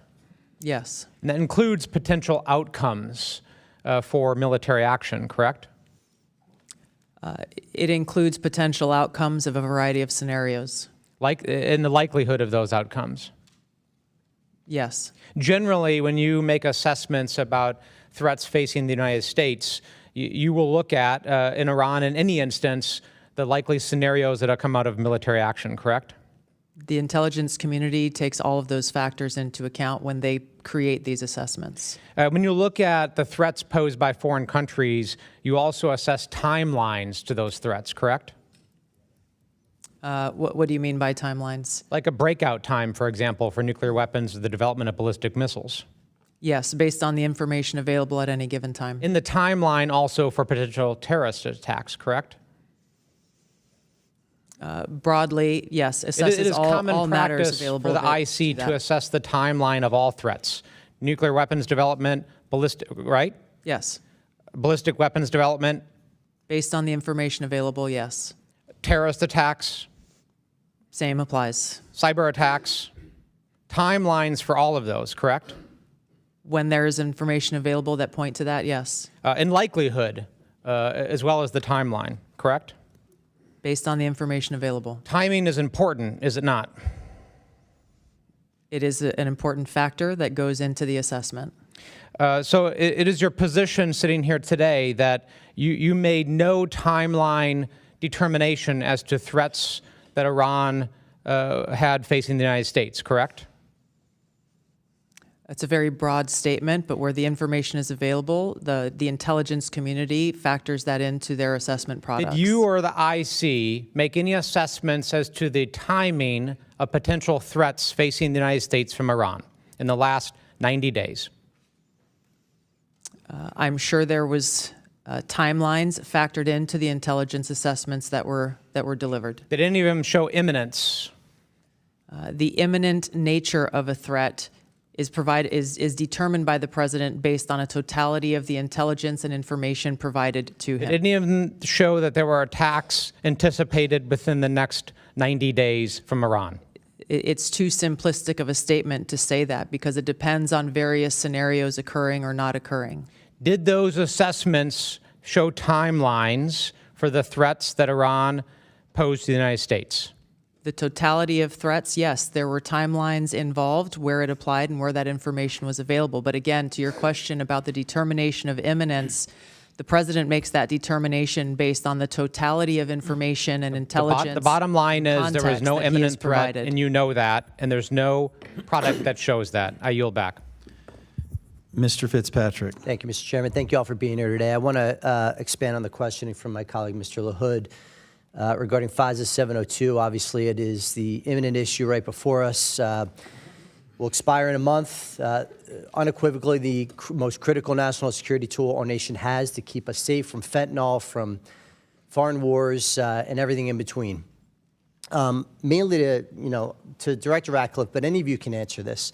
One of the most perplexing debates that I've been subject to in my time here is this debate over what warrants are and when they're needed. In the 250-year history of this country, and going back to the very origins of law enforcement, we have always had a warrant requirement, on the collection of evidence. We have never had a warrant requirement on the querying of already lawfully collected data, which is why we don't require police officers to get warrants when they run license plates, querying off of already lawfully collected DOT data. It's why we don't require police officers to get a warrant to enter the evidence locker in their police precincts, which contains already lawfully collected data. It would literally shut down the system. And that's not a warrant requirement. That's a secondary warrant requirement. That's a warrant requirement on steroids. So, Director Ratcliffe, or any of you, I know you've been subject to these questions as well. Is it just a confusion over the difference between the collection of evidence versus the querying of our already lawfully collected data? Is it a lack of understanding of what incidental collection is, which is a fundamental precept of law enforcement?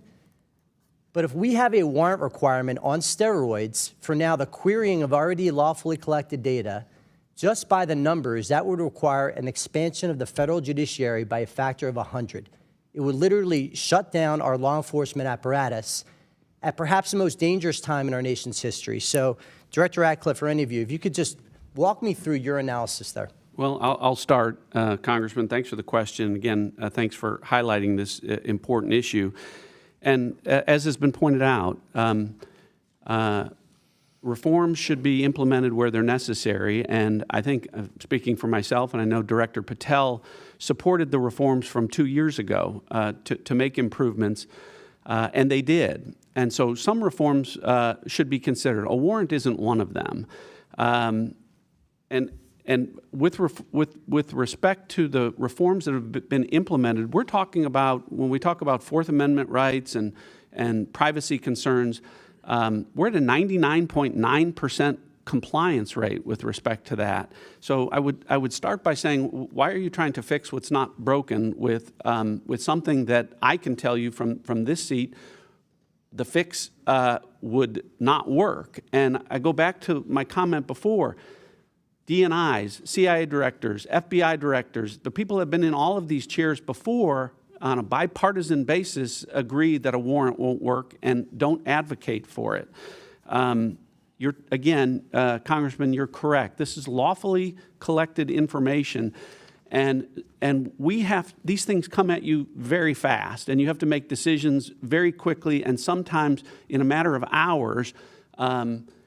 You have to act on the information that you have lawfully, that has been lawfully collected to interdict drug shipments or terrorist activities, and a warrant requiring you to go to the court to seek probable cause for information that has already been lawfully collected only prevents that from happening. I don't understand.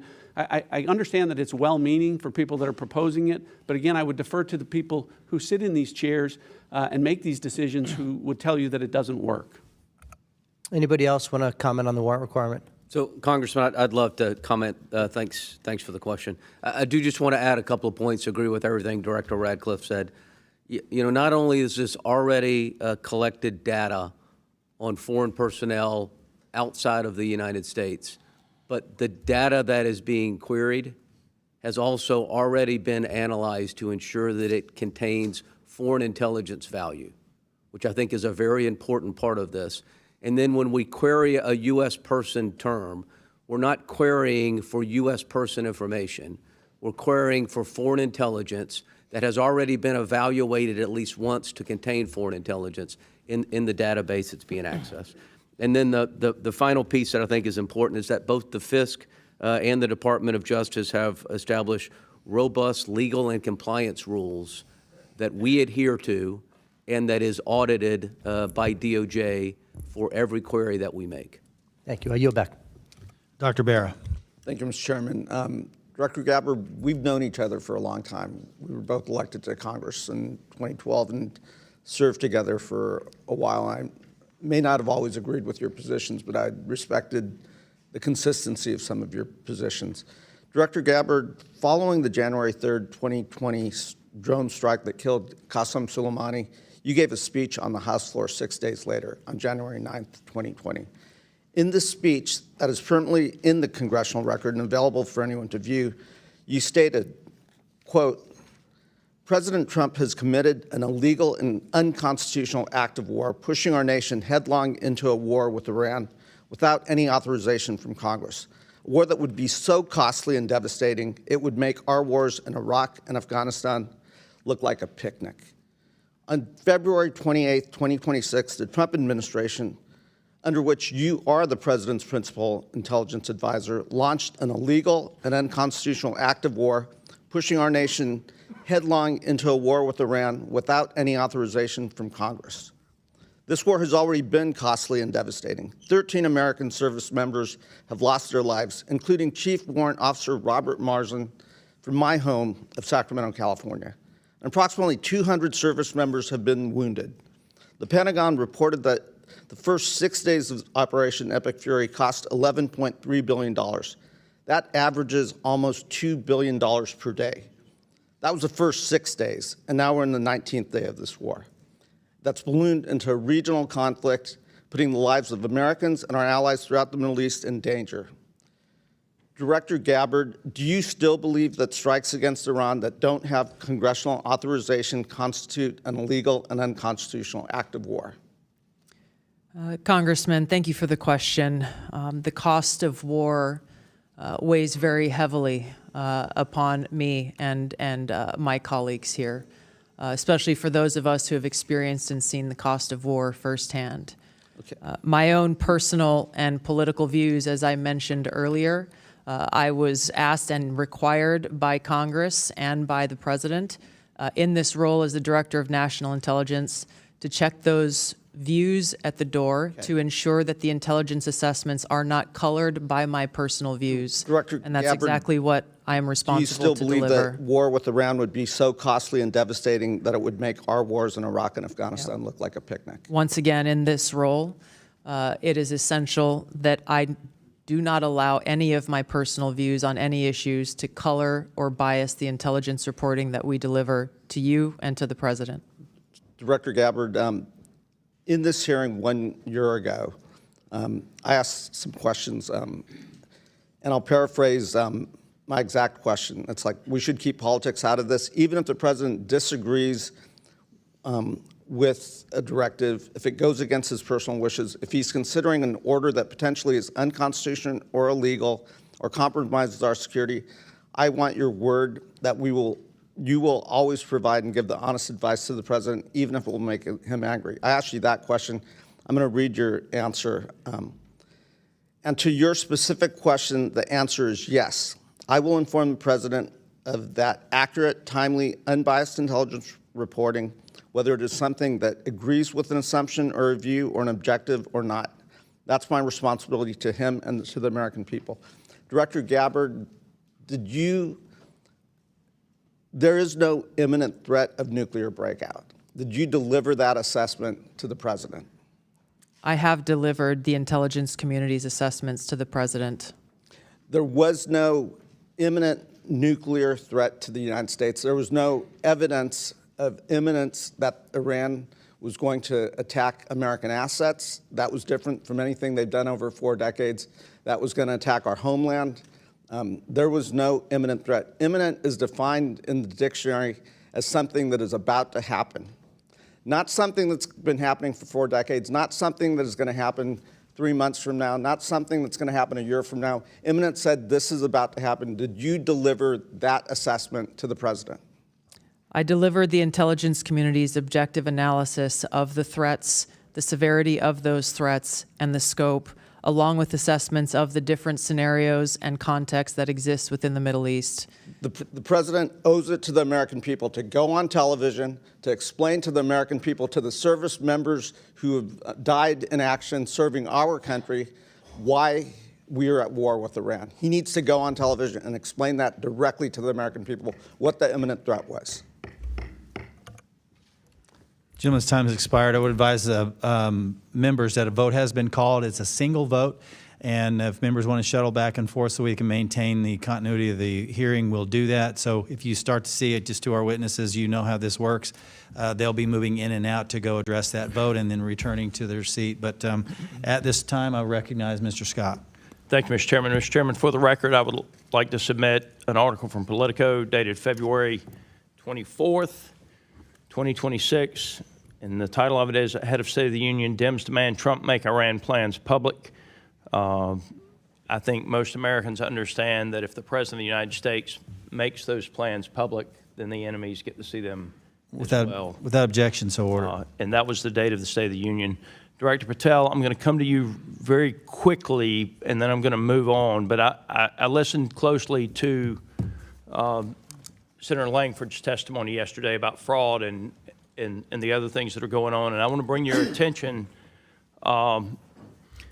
this was in March 25th of 2024, an unsuspecting Uber driver named Lalitha Tulanda Hall drove to a house near Columbus, Ohio to pick up a package. She had no idea that the 81-year-old man who lived there had just received a series of phone calls from scammers who had threatened to kill him if he did not give the woman coming to his house $12,000 in cash. He killed the lady, so she's dead. He now has a life sentence.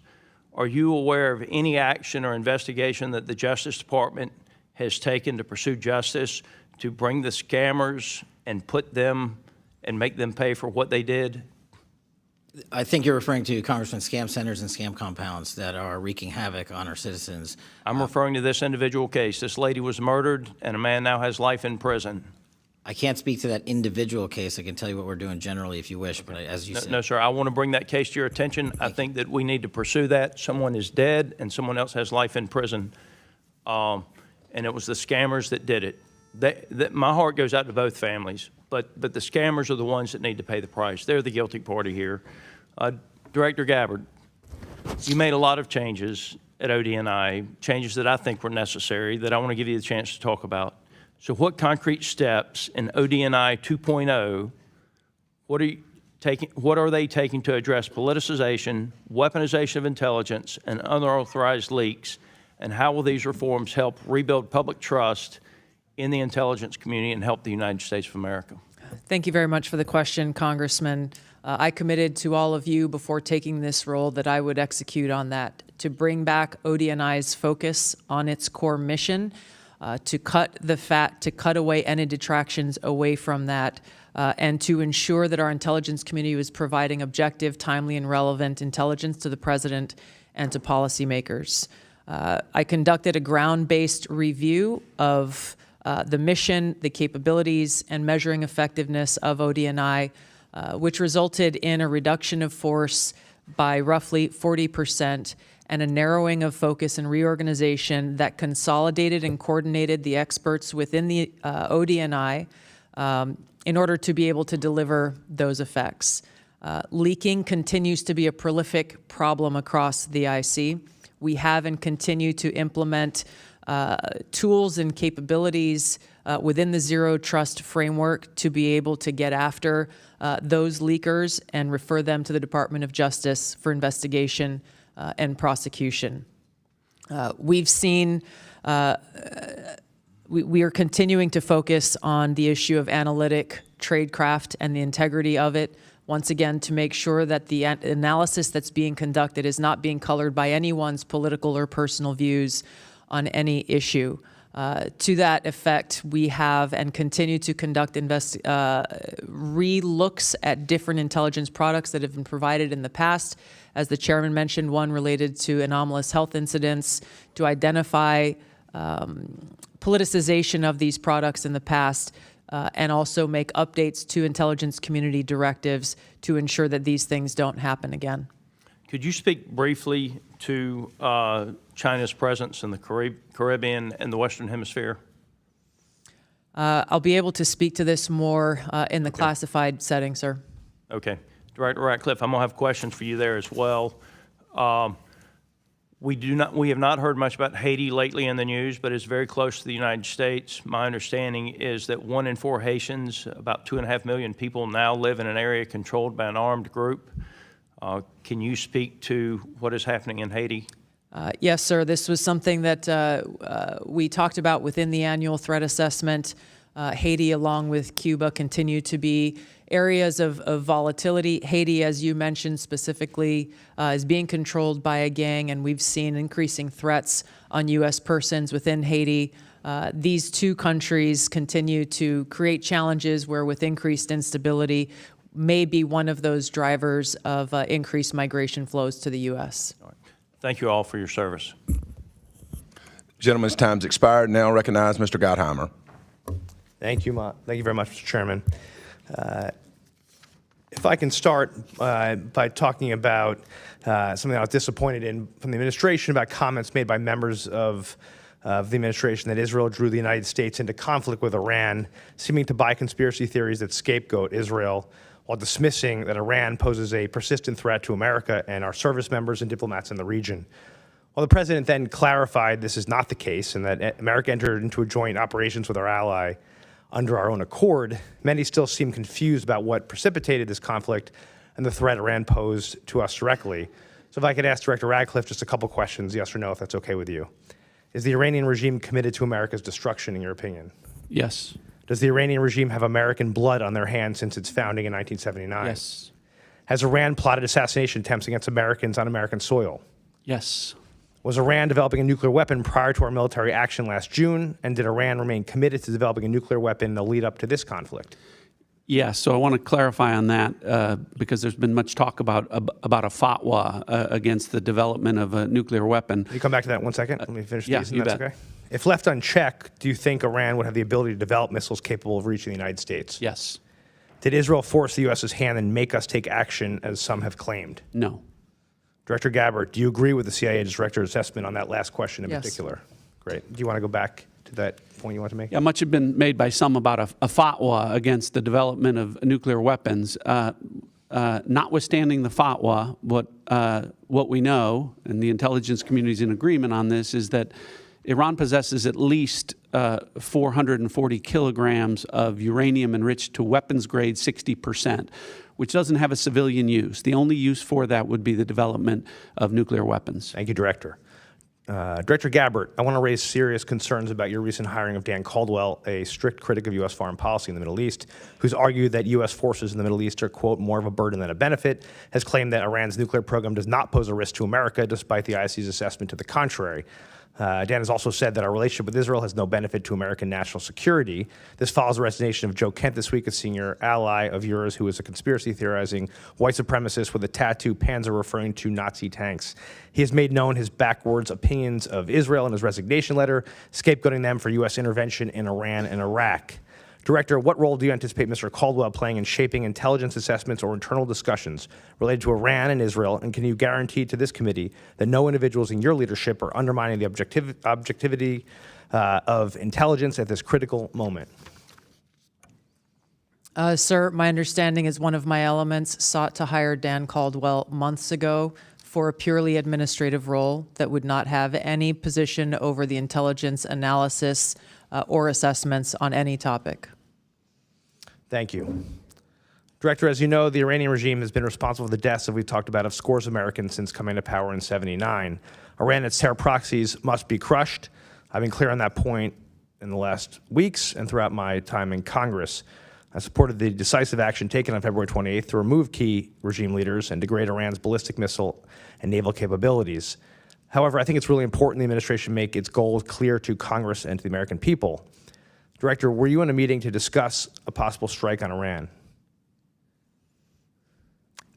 Congressman, there were several meetings that were held in advance. I'm sure I was in at least some of them. Did the intelligence community brief the president on the potential impacts the conflict could have on global supply chains and on oil and gas prices prior to the outbreak of hostilities? Were you in a Yes. meeting? Were you in any meetings where that came up? Yes, that is the intelligence community's assessments, and those were provided. Director, did the IC, Director Ratcliffe, if I can ask this to you, did the IC brief the president on who would succeed the supreme leader if he was killed and the likelihood that a replacement would be a hardliner? Was the president, say it again, was the president? Did the IC brief the president on who would succeed the supreme leader if he was killed and the likelihood that a replacement would be a hardliner or could be a hardliner? So to be clear, the president's objectives with respect to Operation Epic Fury did not include regime change. That may be different from what Israel's objectives were, but yes, the president was briefed in the event that Supreme Leader. Good. That's great. Thank you so much. I'm sorry to cut you off. I just have 20 seconds. Director Patel, does Iran pose a threat to the homeland, and what specific steps are you taking to detect, prevent, and disrupt terrorist plots targeting Americans at home? Iran, as the world's largest state sponsor of terror, does pose a continuing threat to the homeland. And just last year, our Iran Threat Mission Center housed in the FBI, our fusion cell, saw a 43% increase in Iranian spy actors willing to steal our information and attack our citizens. So that's just one example, sir. Thank you. I yield. Dr. Jackson. Good morning. First off, I want to say thank you all for your time today, and thank you for our service to our country. Much appreciated. I thank the chairman for his opening remarks on anomalous health incidents, AHI. As many of you are aware, one of my primary responsibilities in this particular committee, I am the subcommittee chairman of Oversight and Investigations, where the investigation of AHI is and has been a central oversight effort. And so I am going to ask a quick question about this. Director Ratcliffe, during the Biden administration, the CIA very poorly, in my opinion, handled this issue. Since then, a CIA doctor has provided perjured testimony under oath and obstructed our congressional investigation. A quick question for you. Do you affirm that the CIA personnel are under no direction to make false statements to Congress in order to conceal CIA equities or activities related to the handling of AHI during the Biden administration? Yes. Thank you, sir. I appreciate that. I want to ask Mr. Patel, I got a question for you here. As a member of this committee, I also have a regional responsibility that includes Africa. I'm very concerned about the radical Islamic terror threat that exists there and is growing by the day. Whether it's al-Qaeda-affiliated groups such as JNMI, AQIM, al-Shabaab, or ISIS-inspired groups such as ISIS West Africa, ISIS Sahel, ISIS Somalia, or Boko Haram. These are radical, dangerous groups that want to kill Americans. After 4 years of an open border during the Biden administration, where we know countless individuals with terror ties, many to these groups, cross our southern border, and at a time when we are actively engaged with the largest state sponsor of radical jihadi terror, can you confirm that the threat to the American people in this setting is much higher due to the Democrats' current defunding of the Department of Homeland Security? As I highlighted earlier, Congressman, the FBI works hand in glove with the Department of Homeland Security and our 59 established Homeland Security task forces around the country. And those officers are now going 1 month without pay, but they're still showing up to work. But yes, funding would absolutely help us protect the homeland.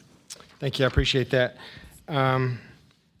One more question. Anyone that feels inclined can answer this. But according to the Council on Foreign Relations, another Africa-related question, 51% of global terrorism-related deaths occurred in Africa's Sahel region, including the Lake Chad Basin. Does the intelligence community assess that Boko Haram, ISIS West Africa, and other terrorist groups operating in the Lake Chad Basin are a threat to the U.S. interest, whether it's here in the homeland or regional U.S. interest? If so, how does this lack of counterterrorism cooperation that we're currently experiencing with the allied states of the Sahel, Niger, Mali, and Burkina Faso impact that? And tied to that, how does the rise of alternative security forces such as Russia's Wagner Group or now Africa Corps, how has that impacted our counterterrorism efforts in the region? Congressman, the continued rise of these Islamist terrorist groups, as you've pointed out, in Africa, West Africa, and around the world continues to be a serious concern and major focus of the intelligence community. The challenges within the region are very complex because they have to do with governance challenges in many of these countries. They have to do with economic challenges as well as external influences, both with funding and equipping of these terrorist organizations. So yes, it has made our counterterrorism, longstanding counterterrorism efforts in these regions, as well as those of our allies in this fight, such as the French and other countries, far more difficult because of the very real threat within that region to U.S. persons. If we are not able, if the U.S., if the Department of War is not able to coordinate with and get the support of the governments of these countries in order to tackle this terrorist threat, then it's not a safe or operable environment for them to continue that fight. Thank you. And the assumption I'm working off of, too, is that the Russian influence via Wagner or Africa Corps has made it very difficult for us to develop those relationships and get those agreements so that we can continue to, make sure that this is not being brought home to the homeland. Is that correct? That is a factor of many. Thank you. I appreciate it. I yield back. Ms. Houlihan. Thank you. My question is basically starting with some HR questions, and they're first for Director Patel. If you could help me a little bit understand, I come out of the military family as well, but I don't know very much about the FBI's HR process or the growing up of an FBI expert. Could you help me understand how long it takes for a senior counterintelligence expert, especially one maybe focused on a very narrow threat, to be developed? How many years, I guess, would be my question. Thank you, Congresswoman. That varies. Sometimes right out of Quantico, new agent trainees are placed on the counterintelligence mission set, and some people come in from the fraud section, so the answer varies. It could take a couple months to a couple of years. And the next question is, when a person comes up in your system in the military, it was always the needs of the Navy or the needs of the Air Force. It was never the needs of the airman or the soldier or the sailor, in terms of prioritizing our readiness, in terms of making sure that we met the mission. Is the FBI similar? It is similar, ma'am. It's a dynamic threat landscape, so we flux and surge based on the CI, CT, cyber threats, and other threats to the Homeland and Violent Crime Mission has seen a surge as well.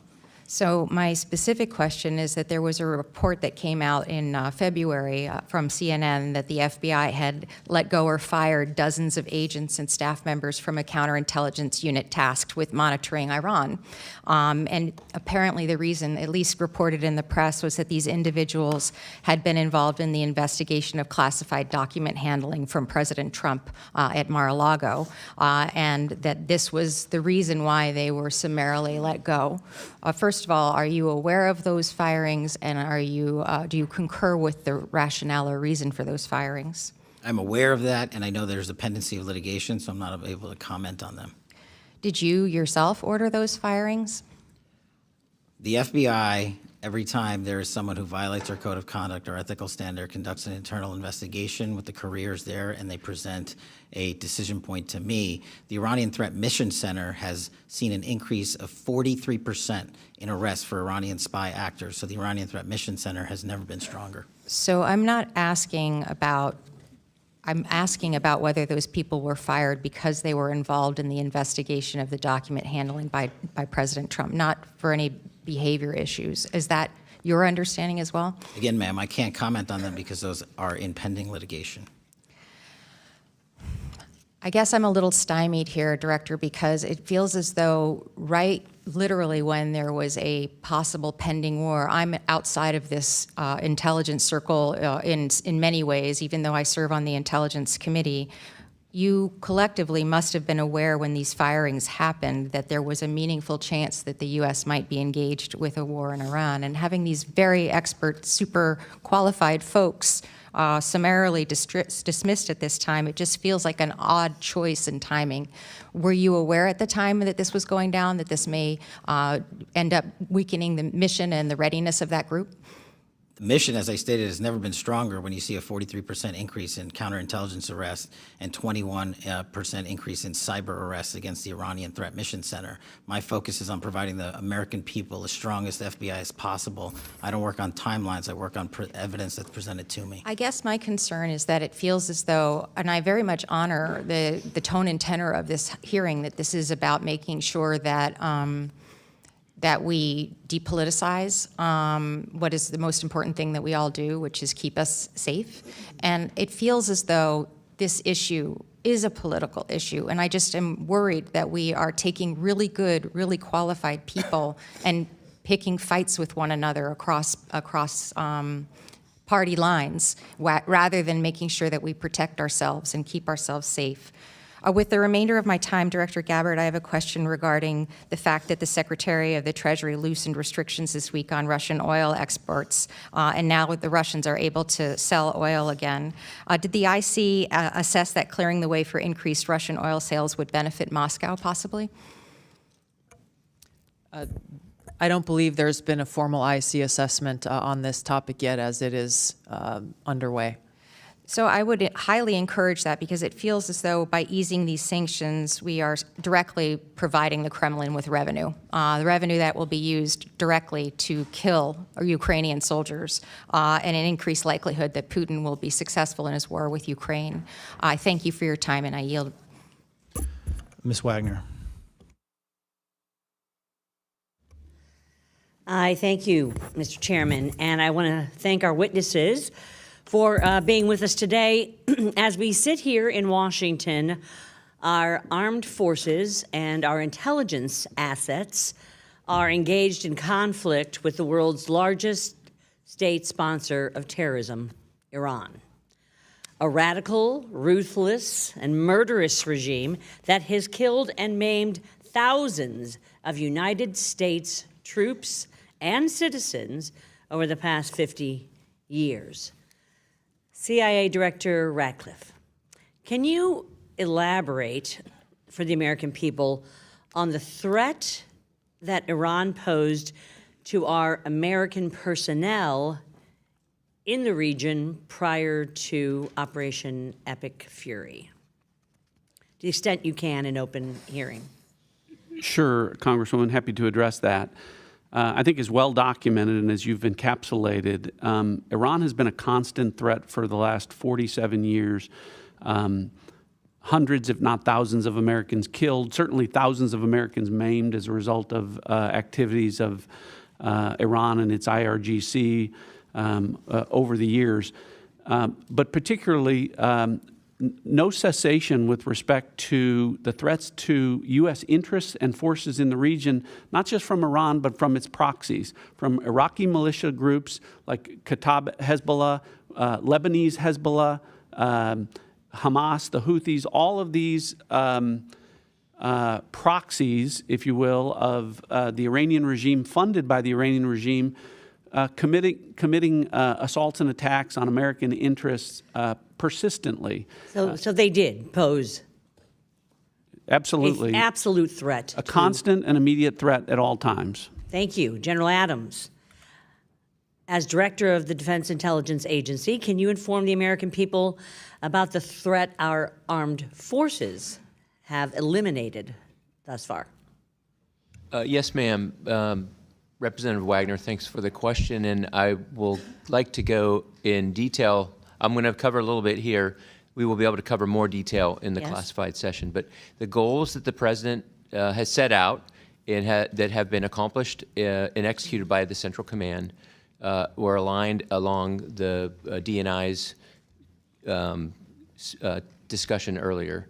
One, eliminate their ability to power project, and that was inclusive of ballistic missiles, but it also includes their UASs. And so we have been very effective. We can talk about specific numbers in the closed session. Okay. Their ability to reproduce both missiles and UASs we've been very effective. And you can tell from the news, in fact, the chairman talked about it this morning, we have sunk their Navy. And so those specific objectives have been very well accomplished, and we'll go into great detail in the closed. General Hartman, as Acting Director of the National Security Agency, can you explain how weakening the Iranian regime is impacting the availability of resources to our adversaries like China? Mike, please. Hey, thanks for the question. Obviously not able to go into any classified discussion here, but certainly weakening the regime and weakening the collaboration between Iran, China, Russia, other adversaries has a global effect of making the world safer. Yes, thank you very much. Thank you for all your insights, and thank you for keeping our troops and our American people safe. As you know, I chair the first ever subcommittee on open source intelligence. Over the past year, our subcommittee has been working tirelessly to ensure the intelligence community is leveraging the vast amount of commercially available information to the highest degree of efficiency and cost effectiveness. Director Ratcliffe, as the CIA, is the functional manager of open source intelligence. Does the CIA know which data has been acquired across all agencies within the IC? Thanks for the question, Congresswoman. As you know, the CIA's open source enterprise is driving the open source collection across the entire IC in support of the administration's top priorities. Two of those priorities I've already talked about: counter-narcotics and threats from adversaries, use of emerging technologies. Those collections, as a result of our open source, are up 70% and 40 or 45% collectively.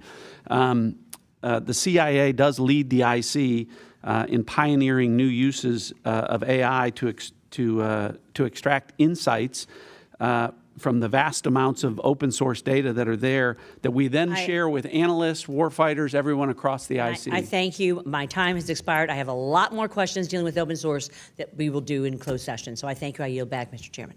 Before I recognize Mr. Gomez, I want to make sure that all members have had an opportunity to vote because they are prepared to close that vote on the floor. If you haven't, please go do so at this time. Looks like we're good. All right, Mr. Gomez. Thank you, Mr. Chairman. I just want to get right into it. Director Gabbard, last year you testified that Iran was not building a nuclear weapon. Do you stand by that statement? Yes or no? Context matters with that Yes or statement. no? Iran had all of the materials and capabilities to do so. Mr. Chairman, I reclaim my time. It's an easy answer. You either stand by what you said last year or not. It is a serious question that requires the totality Director Gabbard, of the information I reclaim my available. time. I reclaim my time. Did you, when President Trump was asked about your testimony, he said you were wrong. Were you lying or not? I stand by the intelligence Great. community's With that, complete assessment. Director Ratcliffe, when it came to the director's testimony, she said that Iran was not building a nuclear weapon last spring in Congress. And so the Supreme Leader has not authorized the nuclear weapons program. Do you agree with what she said or not? Yes or no? The director's right here. She can speak for herself. Oh, so I thought this was an intelligence community briefing. Let's move on. Trump also said he didn't care what you thought or said. Should he care about what you have to say when it comes to intelligence? I continue to provide the president with the intelligence community's assessments on all matters. So let me just kind of get this straight. The department, you said that Iran was not building a nuclear weapon last year. President Trump said he didn't care what you thought, and you were wrong. They engaged in Operation Midnight Hammer. He then says it was obliterated. We hear later reports that in open source reporting that it was only set back by a few months. Then at the beginning of this war, he said that they were weeks away. I just want to kind of get a sense of, were they weeks away of achieving a nuclear weapon? Yes or no? Congressman, this is a serious matter, and you've made some very serious mischaracterizations yes here. Yes or no? Were they weeks and so away? It would be yes a or no? disservice to you and the American people to answer this question with a mere yes or no. Reclaiming my time. Were they weeks away or not? The American people need to know if this was an imminent threat or not. If they're weeks away or not. If they're months away or not. None of this dodging. Were they an imminent threat? Yesterday you said that only the president, the only person who can determine what is an imminent threat is the President of the United States. Do you stand by that statement? Yes, I do. Director Ratcliffe, do you agree with that assessment? That the President is the only person that can determine if something is an imminent threat or not? The president's commander-in-chief gets to make a decision about what's an imminent threat. The intelligence community, well, the intelligence. Reclaim my time. Reclaim my time. Intelligence community has provided a body of intelligence that supports the reason why the decision is that if the president can made. determine and ignore what you're doing, why do you guys even have a job? Why do you even advise them?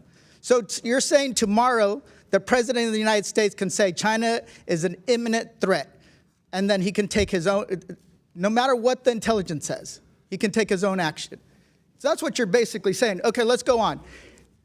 Director Gabbard, you said that North Korea has intercontinental ballistic missiles that can reach the homeland. Yet, the Defense Department said that Iran was at least 10 years away from achieving an intercontinental ballistic missile that can reach the homeland. Which one is a more serious threat, North Korea or Iran? These threats are taken within the context of the total body of intelligence reporting. So that's it should be, and that's my point. It's not just about having the capability of building a weapon. It's if they can actually deliver that weapon, if they can, they have the intention of doing that. How many weeks away are they?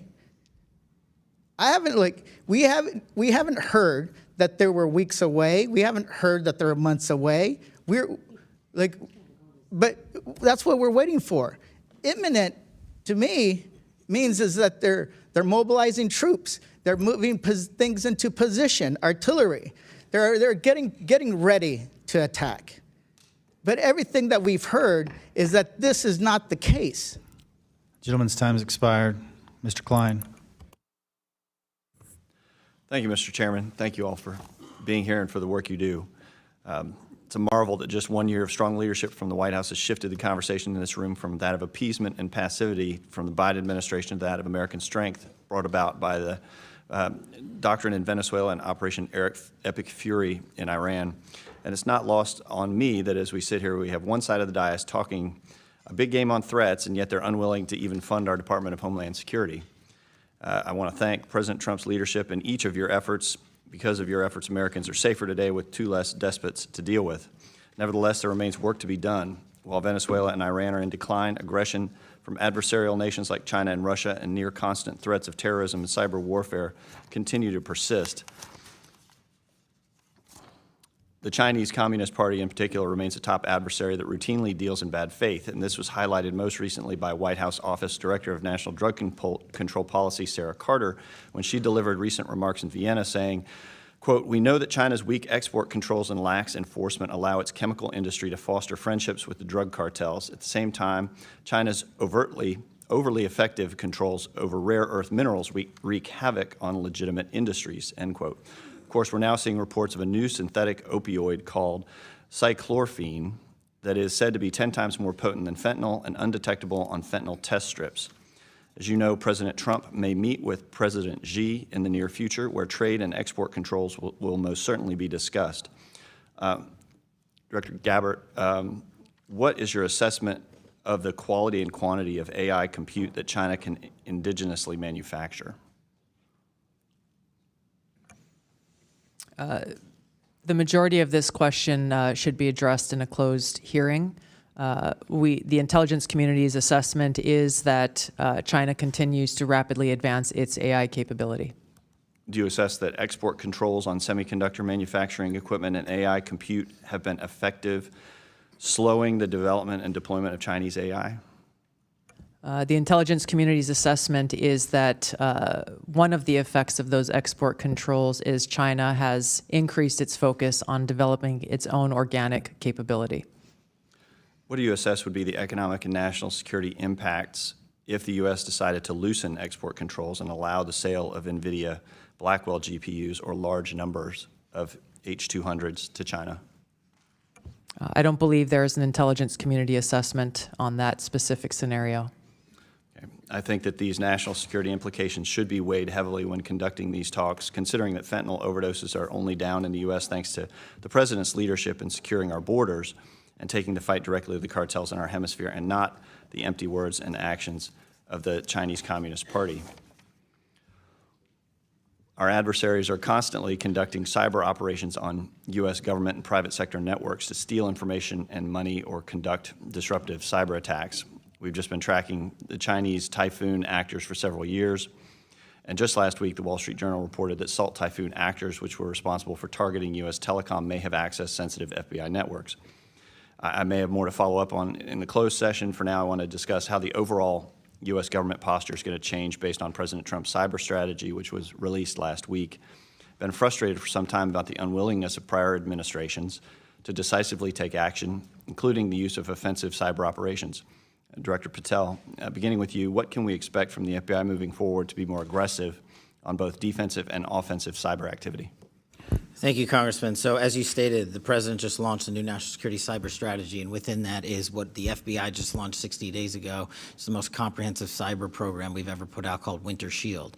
And what we do, connecting Pillar 1 and Pillar 4 of the President's strategies, is go on offense and defense. And so what we've done already is, while we are always going after nation-state actors, we also have to engage with the private sector communities, because they are going after the private sector as well. We've held 355 engagements in the last 60 days with enterprises across America to harden their networks.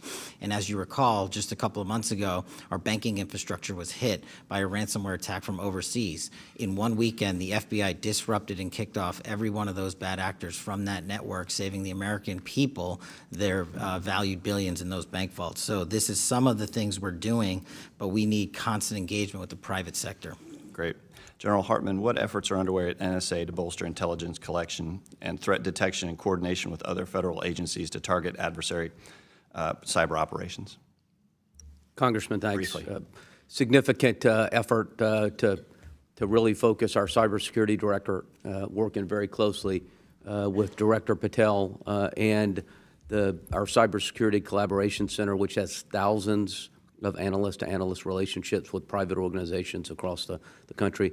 We need more work, not just from an offensive standpoint, but working across government and certainly working across private industry. And we're both dedicated and resourced to doing that, Congressman. Thank you for what you do. Yield back. Gentleman yields. Mr. Quigley. Thank you. Lightning round, please. General, I understand tomorrow is your last day before retirement. Yes, Congressman. I can think of better ways to finish things for you, but we appreciate your being here. I want to respectfully ask you and each of you, if you have full-time personnel dedicated to analyzing and collecting foreign threats on the 2026 elections, and if so, just yes or no, and how many personnel we have. Congressman, I'll get you the exact number, but certainly we have people paying attention to those threats. Thank you. Congressman, yes, we have an election crimes coordinator in each one of our 56 field offices and election crimes coordinators at headquarters. Thank you. Yes, we have personnel dedicated both to election security as well as foreign intelligence related to election influence. Thank you. Yes, we do as well. I don't know the numbers, but what we do collect, then we contribute to the larger IC coordination. Thank you.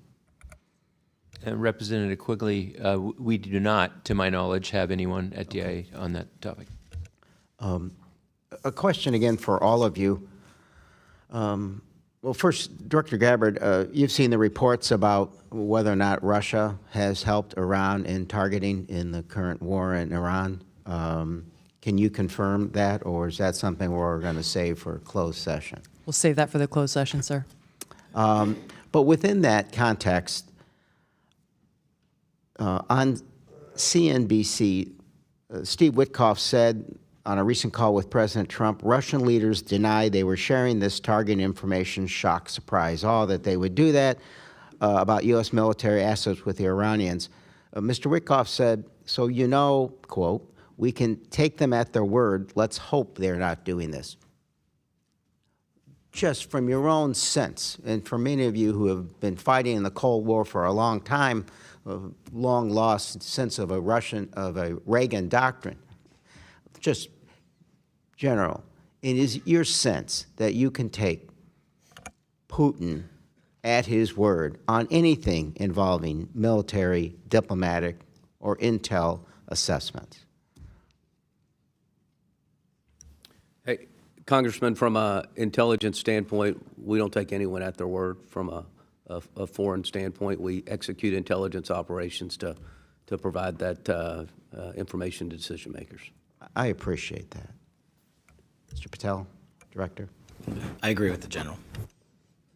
Yes, I agree. We don't take anyone at their word. And from an intelligence standpoint, we don't rely on single sources of intelligence and always look for multiple sources to confirm. Director. Yeah, Congressman, I actually answered this question yesterday. I don't take Putin, Xi, Kim Jong-un, Supreme Leader, any foreign adversary leader at their word.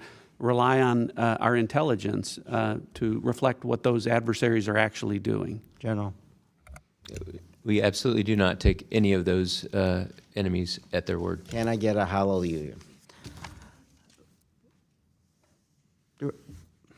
Ms. Gabbard, I understand that you have to put your own personal views aside in your position, but I honestly think that the issue our grandchildren are going to be most upset about us with is climate change.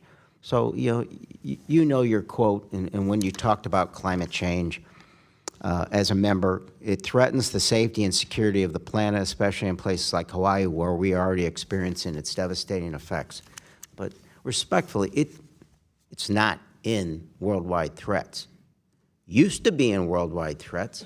So just help me understand, who makes the final decision on what goes in here and what is a threat? Congressman, it's a collection of the intelligence community's assessments that the National Intelligence Council and our experts there work on. This year, we've structured the annual threat assessment around the President's national security strategy to address the most tangible and direct threats to our security and our interests. I get that part. Did you make the case that maybe climate change should be considered a worldwide threat when we are this collective process? Did you make the case with what you said not that long ago? Yeah, once again, we focused on the most tangible and direct threats, given the complexity of those threats that exist here and on the homeland and around the world. So that's stating that that climate change isn't in any way a tangible threat now or in the future. It's basically saying we think so little of it as a threat, we don't even mention it. I think the changing of the climate, the weather, the environment is a factor that goes into the different intelligence community assessments on effects. Gentleman's time has expired. Ms. Tinney. Thank you, Mr. Chairman, and thank you so much to our briefers and for your service to our country in multiple cases for some of you. And everyone who serves in the intelligence community to give the support to everyone that's serving. I fully support President Trump's efforts through your agencies over the last 18 days. We have to emphasize it's only been 18 days. And I think it was a courageous decision. And to the American people, I know many have recited this, but for the past 47 years, Iran has been the world's largest sponsor of terrorism. The Islamic Republic of Iran has operated with impunity. They've destabilized the Middle East, brutalized their own citizens, and have the blood of countless Americans and others on their hands. And now they're paying the price for that despotism. And I want to thank our service members and President Trump in making these difficult and stunning decisions. But it is also stunning what the Iranian people and so many in the Middle East and around the world have suffered from the regime. And I want to point out that in 2022, when Mahsa Amini was killed in the hands of the so-called morality police by the Iranian regime, it spurred, I would say, probably one of the most profound women's rights movements of our time. So many women stood up in the face of certain death, or at least imprisonment, definitely having an eye gouged out, like so many others, to stand up. And I am so grateful that these people now have an opportunity to actually have some kind of regime that would give them a chance at freedom after all these years. And I wanted to ask Director Gabbard, some of these people and many of these people do not seem to have access to outside information. Can you characterize what the access would be to the internet or cell phones for those in Iran who have no idea about anything and are only receiving the propaganda from the regime? Congressman, I can expand on this in the closed setting, but I will say briefly that throughout the period of protest that we saw previously and during this ongoing conflict, the access of the Iranian people to basic things like power or internet or cell phone access is extremely limited. So I want to ask the General, since General James, in this same vein, do you think that the internet suppression by the Iranian regime is an objective that would be protecting the Iranian Revolutionary Guard Corps? Yes, ma'am.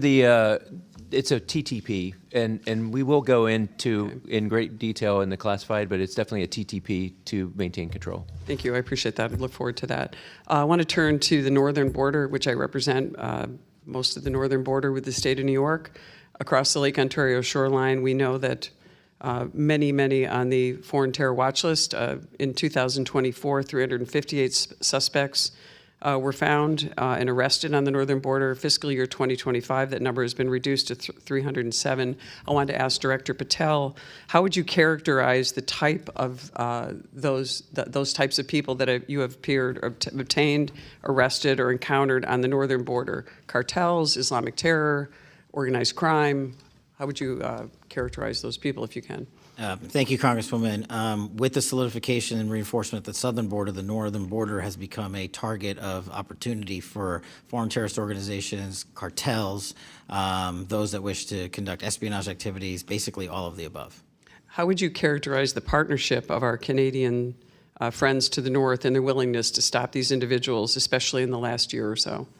At the FBI, we have engaged with the RCMP and their intel services at levels never seen before to specifically focus on the fentanyl productions north of our border.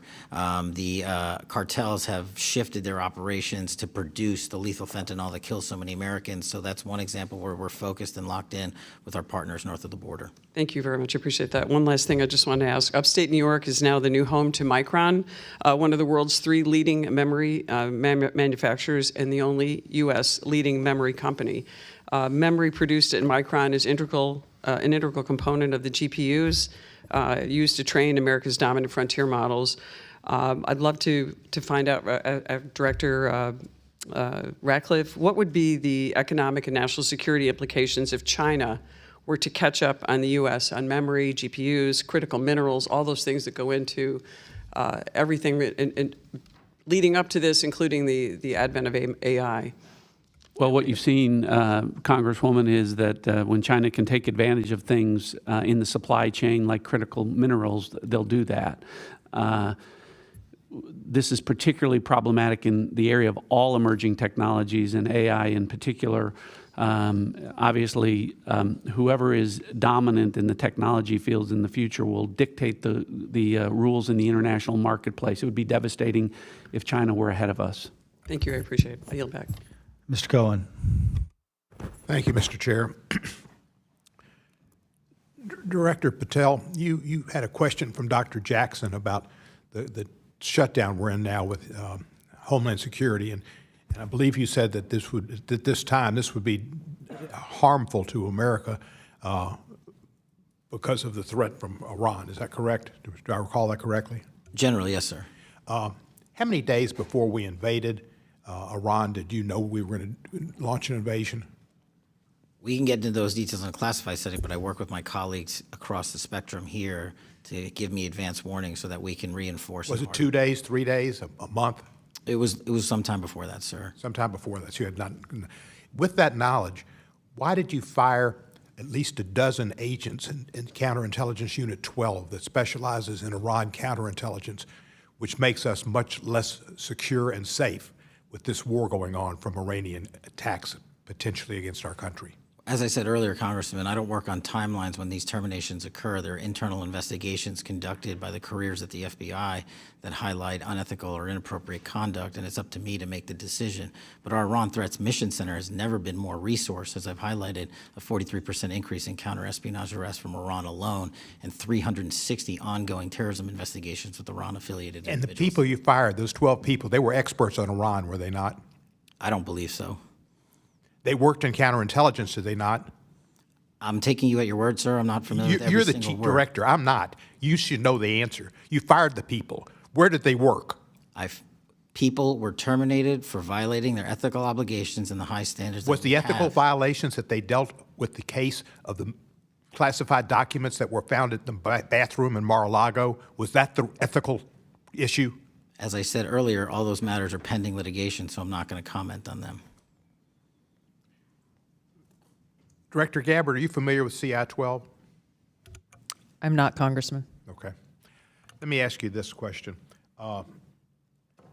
In the intelligence community's unclassified annual threat assessment from last year, it said, quote, Iran's large conventional forces are capable of inflicting substantial damage to an attacker, executing regional strikes, and disrupting shipping, particularly energy supplies through the Strait of Hormuz. It seems the IC was entirely correct in its assessment about Iranian retaliation in the Strait. Did the IC's assessment about the Iranian capabilities in the Straits of Hormuz change in the past year? No, Congressman. Does Iran still have the capability to threaten shipping in the Straits of Hormuz with missiles, mines, and small boats? Their capabilities have been largely degraded, but yes, they still have means to threaten passage through the Strait of Hormuz. And how long can they keep the strait closed? Based on current events, I'd have to get an updated assessment from the intelligence community on that. Did you have an analysis of the impact of a war on global supply chains and the price of oil and gas? I believe that assessment may have come from the Department of Treasury or Energy. It didn't come through your office. It came from their element within Department of Energy or Energy. Do you know if the president was briefed on those assessments? I believe so, but I can't confirm. So if he was briefed on those assessments that that was a problem and the Straits of Hormuz could be shut off and that's causing a great problem in the world's economy with oil prices going up to, I think, under $120 or something a barrel and an effect on all countries' economies, why would the president not have taken actions to strengthen defense around the Strait of Hormuz?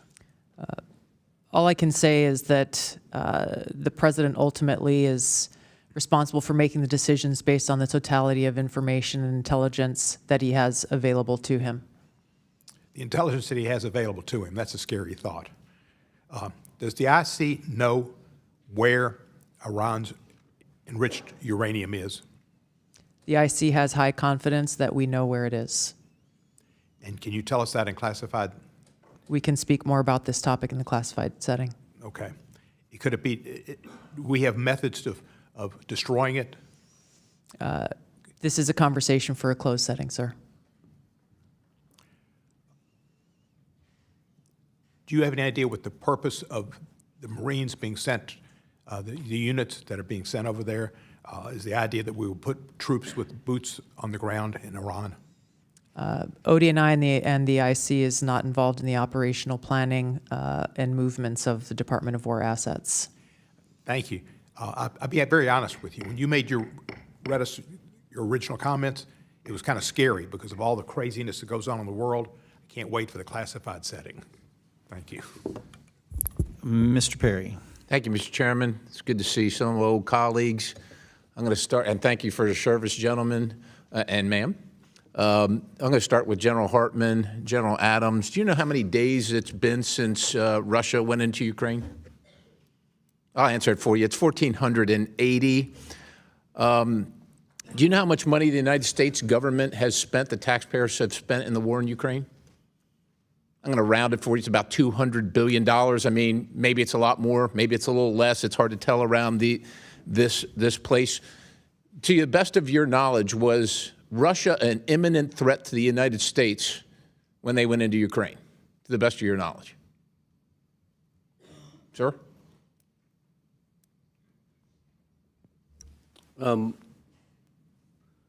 Congressman, I wasn't in this position. I understand. When that decision was made. I'm saying to the best of your knowledge, I know it goes back 1,480 days, but... So certainly I don't think it was in the best interest of the United States for was Russia an imminent threat is what I'm asking. Not my decision to make or advice to provide, Congressman. Okay. How about you, General Adams? Like General Hartman, I was in a different Yeah. position 4 years ago. To make that assessment. Yeah. Are you, I guess, can I ask you to clarify? Are you saying was Russia going to attack the United States 1,480 days ago? Not to my knowledge. Yeah. All right. You recall who the president was at that time? Gentlemen? I'll help you out. It was President Biden. Do you know who the Speaker of the House was at that time? The name Ms. Pelosi ring a bell? Do you recall this Congress declaring war in Russia and Ukraine 1,480 days ago, or any time between then and now? I don't either.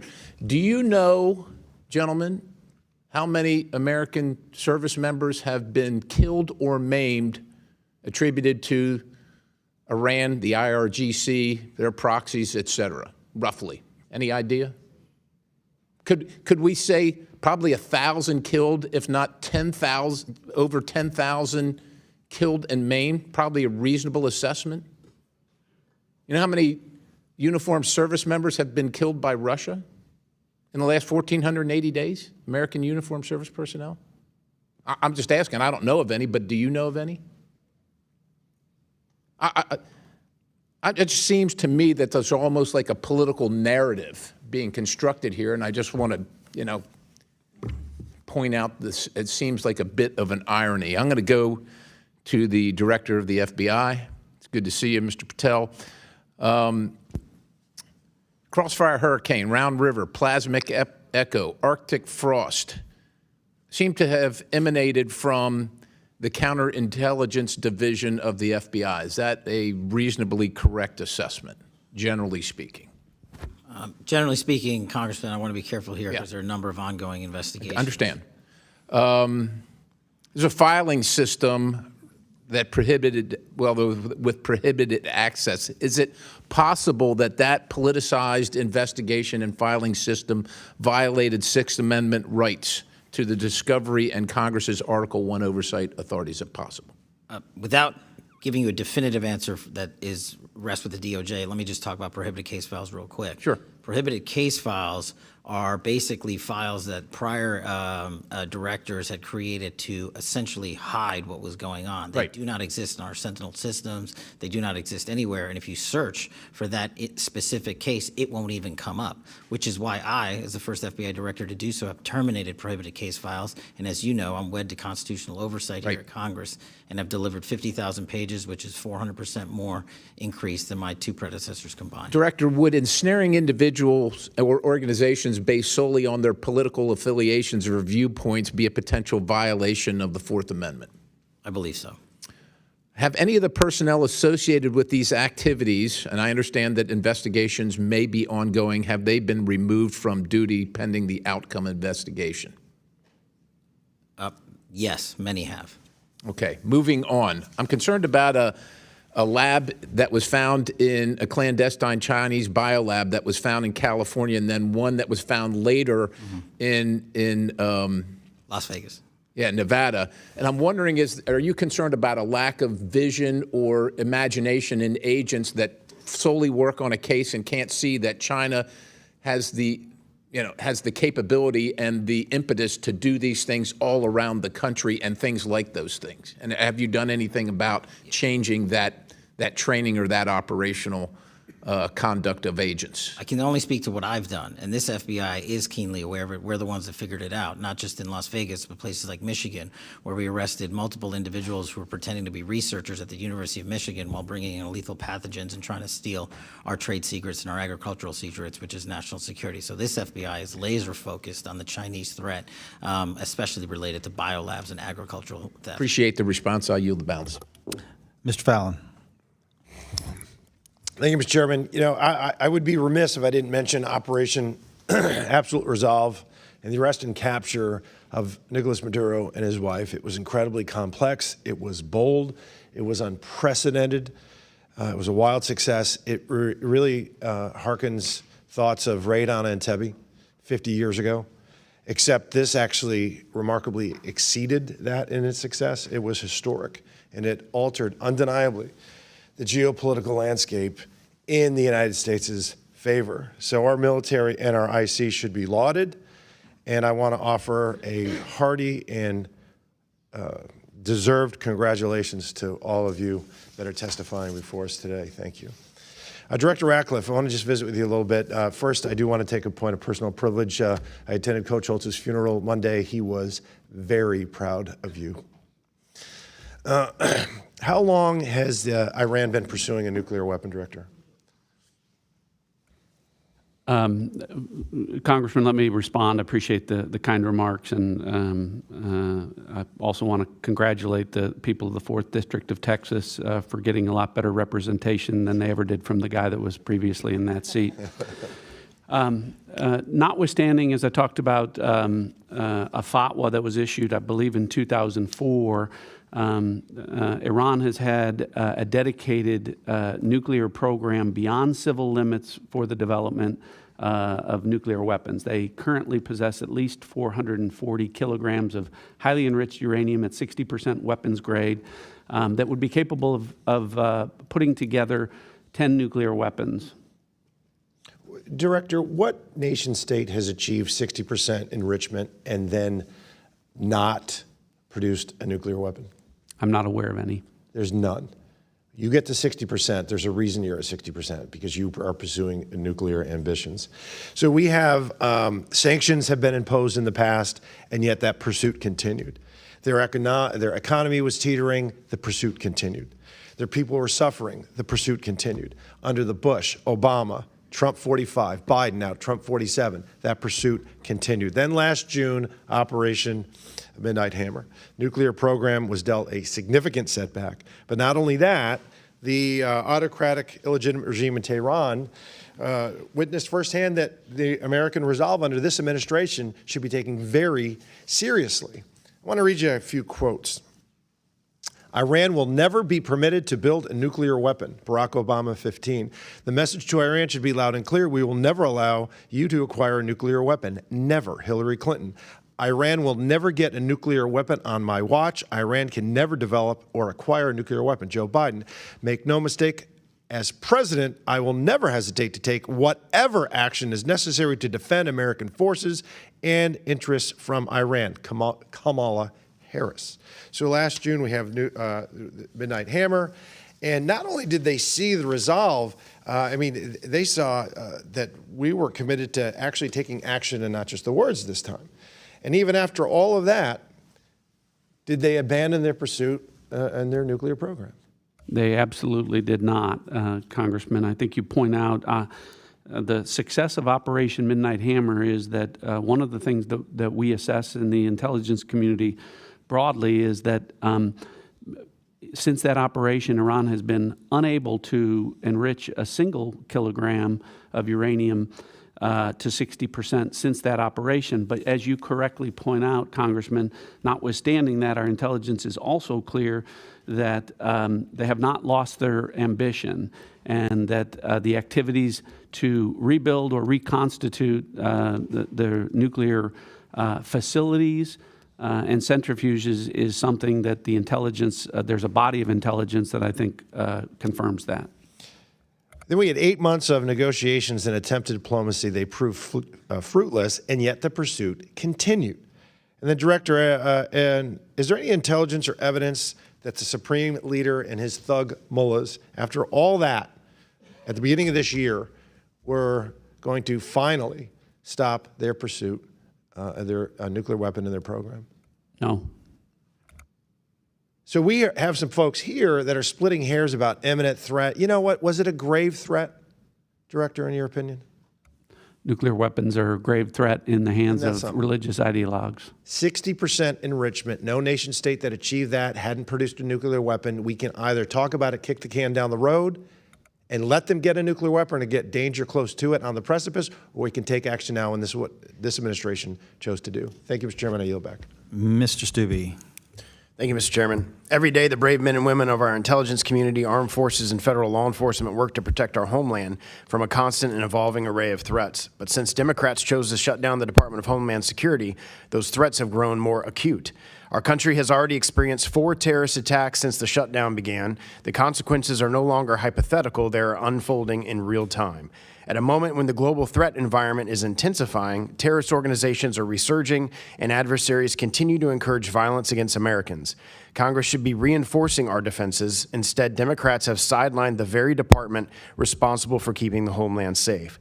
Not a single Democrat here on this committee voted to reopen the Department of Homeland Security. That was not an accident. It was a political decision made at the expense of the safety and security of the American people.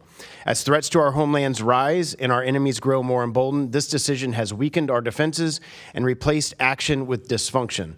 Each day the threat environment worsens, and with it the risk to the American people, which is indefensible. Do each of you agree that the reckless Democratic shutdown of the Department of Homeland Security has affected your agency's ability to detect, deter, and respond to threats against the homeland? Specifically, has it impacted intelligence sharing, operational coordination, or your capacity to prevent attacks? General Hartman. Congressman, it hasn't had a significant impact on the foreign intelligence mission of the National Security Agency. Director Patel. The shutdown has had a significant impact on how we protect and defend the homeland.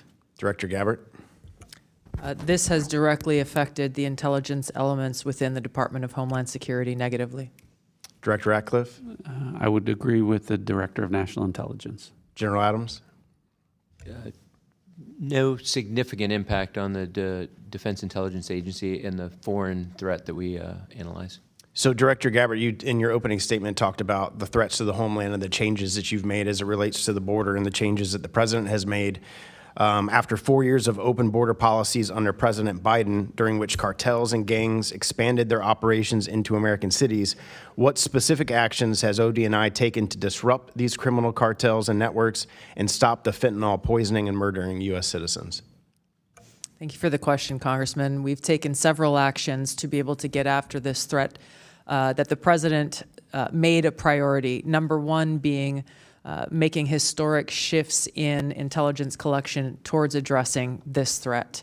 I believe it is the biggest shift in intelligence capabilities that we've ever seen, or certainly in a long time. The integration and cooperation between our National Counterterrorism Center with the DEA and other Department of Homeland Security elements is also unprecedented. We have taken and coordinated the collection of individuals, known and suspected terrorists, known and suspected cartel members, leaders, and inputted that into the TIDE system, which has radically increased and improved our ability to identify those who are cartel and gang members trying to enter our country and those who may already be in our country. National Counterterrorism Center has been working again in coordination with our interagency partners to get after the financial networks that these cartels and gangs rely upon to be able to continue to fund. As Director Patel has spoken about, we have national counterterrorism elements that sit within the joint terrorism task forces and support the interagency efforts to continue to get after this threat very effectively. Thank you. Director Patel, Mr. Cohen was asking you about a recent firing of counter-espionage agents with Iranian expertise. You and the FBI will continue to take all required steps to keep the American people safe during President Trump's historic military action against an oppressive and evil Iranian regime. Is that correct? Absolutely, and there's 36,000 people employed at this FBI, and I reject the notion wholeheartedly that the termination of those that were weaponizing law enforcement are the only ones that can do the mission. There's a 43% increase in counterintelligence and espionage arrests just related to Iran alone, which is a record year for the FBI. Well, and you plussed up nearly 1,000 agents in the field throughout the United States since this has occurred? Yes, sir. And there's a document that you posted on X, and I think that's what you have in front of you, about all of the wins and the changes that the FBI has made under your leadership and President Trump's leadership during 2025. In the little time that I have remaining, could you just highlight some of that for the American people? Thank you. Under the Trump administration, this FBI has literally had a historic year. We have a 112% increase in violent offenders arrested last year alone, a 20% decrease in homicides, 20% decrease in robberies. We have disrupted 1,800 criminal gangs. That's a 210% increase. We've seized enough fentanyl to kill 178 million Americans. That's a 31% increase. We have gone after the most vulnerable in our society, protecting children, a 490% increase in arrests on those that prey on our children online. We have located, found, and identified 6,200 missing kids. That's a 30% increase. We have dismantled and taken down 1,700 child predators. That's a 17% increase. And those that wish to traffic our young American citizens and women, 300 human traffickers have been arrested. That's a 15% increase. And seven of the FBI's top 10 most wanted fugitives in the world have been apprehended in the last 13 months. To put that into perspective, there was 4 in the prior 4 years. So this FBI under President Trump is fully stocked to get after every single fight we have, and these are just some of the statistics. So I thank you for letting me highlight those. Thank you. My time's expired. Mr. Crenshaw. Thank you all for being here in this marathon, two-day marathon. Appreciate y'all. I want to talk about FISA because we all have scars on our back from 2 years ago when we reauthorized FISA. I anticipate it being easier this time, but I still want to go over the myths that the public believes and that many members of this Congress believe. Mr. Patel, I'll focus on you here. Myth number 1 has to do with 702 versus FISA Title I. Trump was targeted with FISA 702. Is that a myth? That's a myth. It's not true. So it's just real quick. How was President Trump targeted under Crossfire Hurricane? Under FISA Title I, Title III authorities, information was presented to the Foreign Intelligence Surveillance Court, a search warrant to surveil individuals associated with the Trump campaign, which was later revealed through the House Intelligence Committee's work that the information collected was not only unverified, but individuals lied in that application, individuals that were government officials. I think it's worth pointing out that whether this process was FISA or in regular court, it was still lies told by the people trying to get the warrant. Had nothing to do with FISA. It was simply the people trying to get the warrant were lying. Okay, myth number 2. A query means that we're spying on Americans, means we're reading in their inboxes, we're getting inside their text messages, all of that. Is that true? No, I'm going to borrow General Hartman's answer. A query of 702 is pursuant to lawfully collected information of non-U.S. citizens overseas. Right, so if you query an American citizen, are you accessing their inbox? No. You're just seeing if they have spoken to somebody who is a foreign intelligence officer, let's say, and you would know they've spoken to them because they would show up as part of that conversation. In foreign intelligence collection. In foreign intelligence collection. So if you wanted to get inside their inbox, you would have to get an actual warrant under current law, right? A U.S. person. A warrant or a subpoena process, yes, sir. Okay. So that's a really important distinction. Congressman, if I could just, Sure. but you wouldn't use FA 702 to do that? Correct. To get in I just want to be clear about that. Yes, you would not. You would use your regular court process. No authority under 702 to collect intelligence intentionally against a U.S. person. Absolutely. Right. Yeah, so when somebody, and let's say their name rhymes with, I don't know, Tucker Carlson, is claiming that the CIA is spying on him, I'm going to guess here, because I don't know, I'm going to guess that the most likely scenario is that in the process of him speaking with Iranian intelligence officials, it is incidentally collected. Nobody is spying on Tucker Carlson or his inbox, to my knowledge at least. Number 3, another myth, a warrant requirement, should it be required by law, it's for a simple query, that should be easy to get, right? What's the problem? It's easy to get a warrant. We do it all the time. Would it be easy? In my opinion, no. But And the reason it wouldn't be easy is because oftentimes these queries are part of a very typical analytical process, and they would not meet the judicial standards of probable cause. And I've seen many examples of this. I would love if you guys had some examples that are declassified. I've seen them in a classified session. So I guess my point is, and now that we've debunked these myths, is you put that warrant process on a simple query, you're taking away our analysts' ability to connect the dots from the outside actors, which we can collect on. They have no constitutional protections. But you're removing our ability to connect them with the inside actors, which is kind of where it matters. It's like giving up when you're right at the goal line.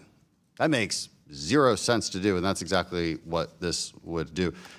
I've already heard Director Ratcliffe's answer on this, but 18 months clean reauthorization, does that, I don't know where that number came from, but would you rather have it longer?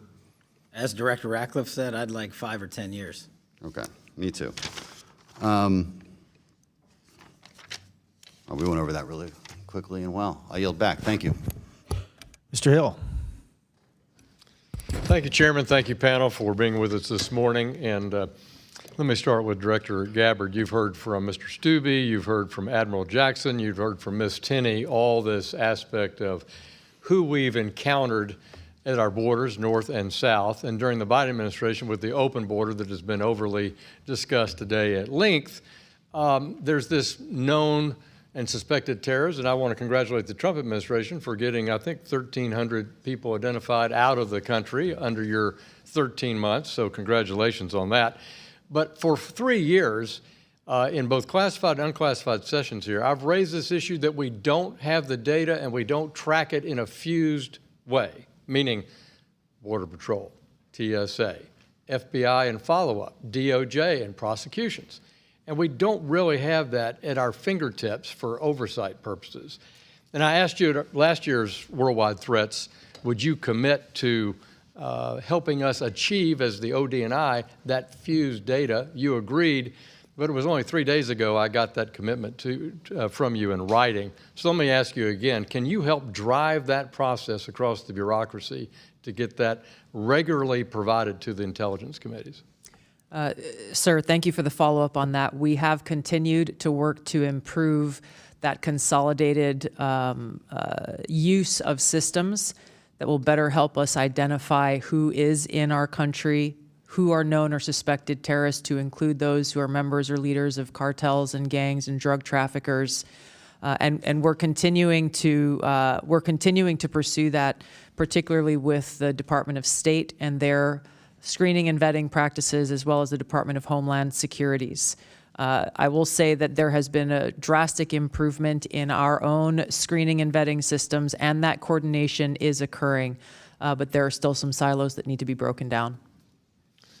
Also, in follow-up to the discussion today, I heard my friend from California, Mr. Barra, assert that President Trump's action in epic fury was unconstitutional. Do you think it was unconstitutional, the decision taken by the president? That's a legal question, sir, that I believe has been asked and answered by the White House counsel. But don't you think in Article 2 power under the War Powers Act, the president has the right to defend American interest, allied interest? He does.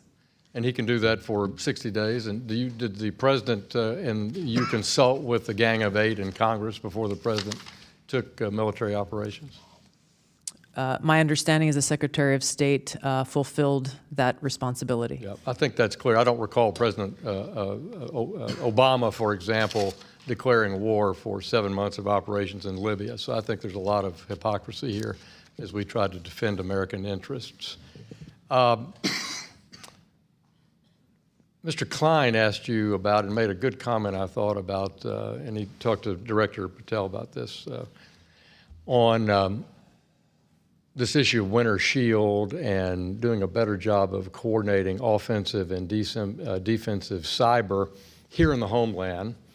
And I think that's another place, Director, where I think you should play an outsized role to coordinate, again, this issue of all operations. I'm very concerned that we don't have a fused, I'm going to use that word again, civil defense posture on cyber defense because we're too compartmentalized.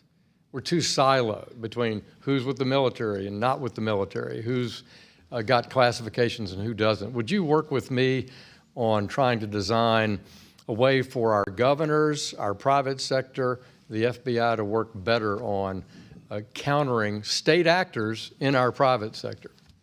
Yes, sir. I would look forward to working with you on that. And we'll just comment, this would have to be done in conjunction with the Department of Homeland Security and CISA, given their statutory responsibilities. The integration and coordination with the private sector remains one of the biggest imperatives, but also in some cases challenges for folks who choose not to work with the U.S. government. I agree. I sit on the CISA subcommittee here, and I'm very concerned about it. And I think our whole committee's been concerned about the assessment we have on offensive cyber, so we look forward to that. Finally, Director Ratcliffe, thanks for you being here, and it's wonderful to see you. Thanks for our decade of friendship. I want to say that I've traveled significantly with the chairman to Latin America, and I want to say your stations throughout the Western Hemisphere are doing an outstanding job. Would you say that we're back on track countering great power rivals in the Western Hemisphere? I would. Thank you for the compliments for the workforce that I'm privileged to lead. And I do think the president's policies in making the Western Hemisphere a priority are really clear. Obviously, the success of Operation Absolute Resolve. It's funny, Congressman, no one's talking about Venezuela because things are going so well in Venezuela. But it really shows the commitment that the president has to taking care of business for American interests in our own hemisphere. And it's not limited to Venezuela, it's throughout Central and South America. And I think that you'll continue to see continued progress with respect to that. Thank you, and I thank all of you for your service to your country, and I yield back. Thank you, Mr. Hill. Before we dismiss, I'm going to ask all members of the audience, all members and staff to remain seated until the witnesses have cleared, giving them an opportunity to proceed to our closed setting, which we will reconvene at 11:30 to resume in HVC 304. With that said, please remain seated until the witnesses have cleared, and this proceeding is adjourned.